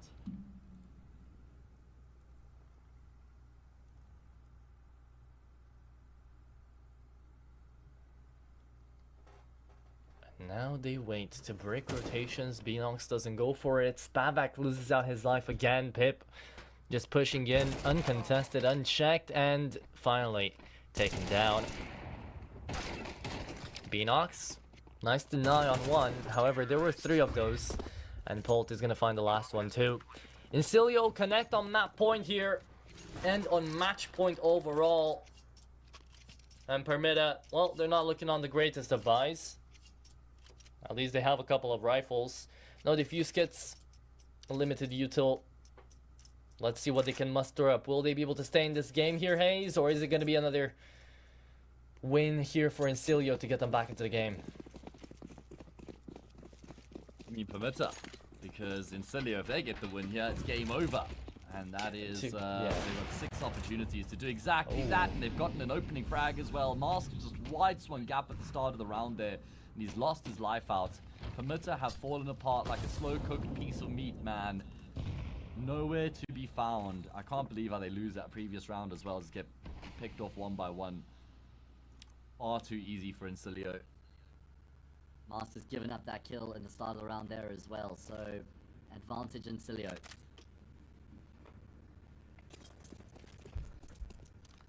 As they're holding on to the advantage, we're seeing what kind of cooked up most of their rounds on Mirage, leaving out that bomb behind. Someone has to go and take it back, even though they get control over the site. As it is going to be a 1-for-1 trade. Mary goes in. Tomiko falls down on middle as well. Polt already joined up onto the B-bomb side. And now finally the rotate's going to be there, but it doesn't matter as it is going to be Insilio 13-6, ending off the best of 3. Even though they could have done this on Mirage, now they pull it off on Vertigo, and they do manage to not allow Permitta to pull off the big reverse sweep. They're the ones winning this one out, and they're going to be the ones meeting Endpoint into the quarterfinals. That's exactly it. Clean and easy for Insilio, even after that poor start. They were 0-4 down, and they win the map 13-6. So that is quite ridiculous indeed. A lot of those rounds coming consecutively as well. That'll be a performance to be proud of. As you said, they get themselves into the court as well, go against Endpoint. Let's bring Pop into the conversation. I guess we can speed run through this one as well, because we're already behind schedule, and we've got another game that's waiting. So Pop, I'd love to hear what your thoughts are before we do jump into that break. Well, Insilio won. That's it. That's the analysis. No, I'm joking. But, you know... Fair enough. Well, that's what happened, but, you know, we got to that, considering Permitta had a pretty good start, right? They had a pretty good start. They had a 4-0 start, and they already dodged that, essentially, 9-3 first half. Although, in the end, even though they started off well, it didn't end off well for them. It was a 75 at halftime point in Insilio. They started fighting back, and you know they were building up their confidence slowly but surely. But it was that second half where they played really well. I mean, they got the pistol round. They weren't really doing anything wrong. Permitta, they started crumbling under the pressure a little bit, and Insilio were even winning duels that they should not win. Right? We remember, I think it was Pip who pushed through Ivy. He should have died there 100% of the time, but he somehow gets that duel and you know, helps out the round win. And in the end, Permitta only managed to get a single round in that second half, with Insilio getting the all the others, and yeah, that was about it. You know, it was also kind of a mistake of Insilio that they lost that round because they were in a 4-on-2, and they kind of fumbled that. But in the end, it didn't really matter. They won, so they're through into the next stage of the playoffs. So yeah, it's a good thing out of Insilio, even though, again, that second map didn't look all that good for them. It doesn't matter. They're through. That's all that matters. That is the case indeed. Thank you so much, Pop. And I think we have to jump in straight to the break right now. As you mentioned, Hayes, we are a little bit behind schedule. So next game up is going to be Maz NXT versus Cybershock. We're going to be looking forward, but prepare for the pregame by then. We're going to be talking all things concerning Maz NXT and Cybershock. So until then, we'll be right back in around about, I think, 10 to 15 minutes. So don't go anywhere. We'll be here. You look into your inventory and there's only... It's time to forget about this garbage. Here you will find everything to play with really cool skins. Open top cases. Upgrade drop skins and turn your junk into a cool gun using the contract system. Every day, thousands of people upgrade their inventory with us. Hellcase.com. Look at yourself in a new way. Do you have any unnecessary skins or want to sell them? Try Skinplace. Visit the website, select the skins you want to use. Easily fill your Steam trade link. Make sure we offer good prices and choose a payment method. Hit the button and boom, instant cash. Safety. Low commissions. Instant payouts. Skin Place.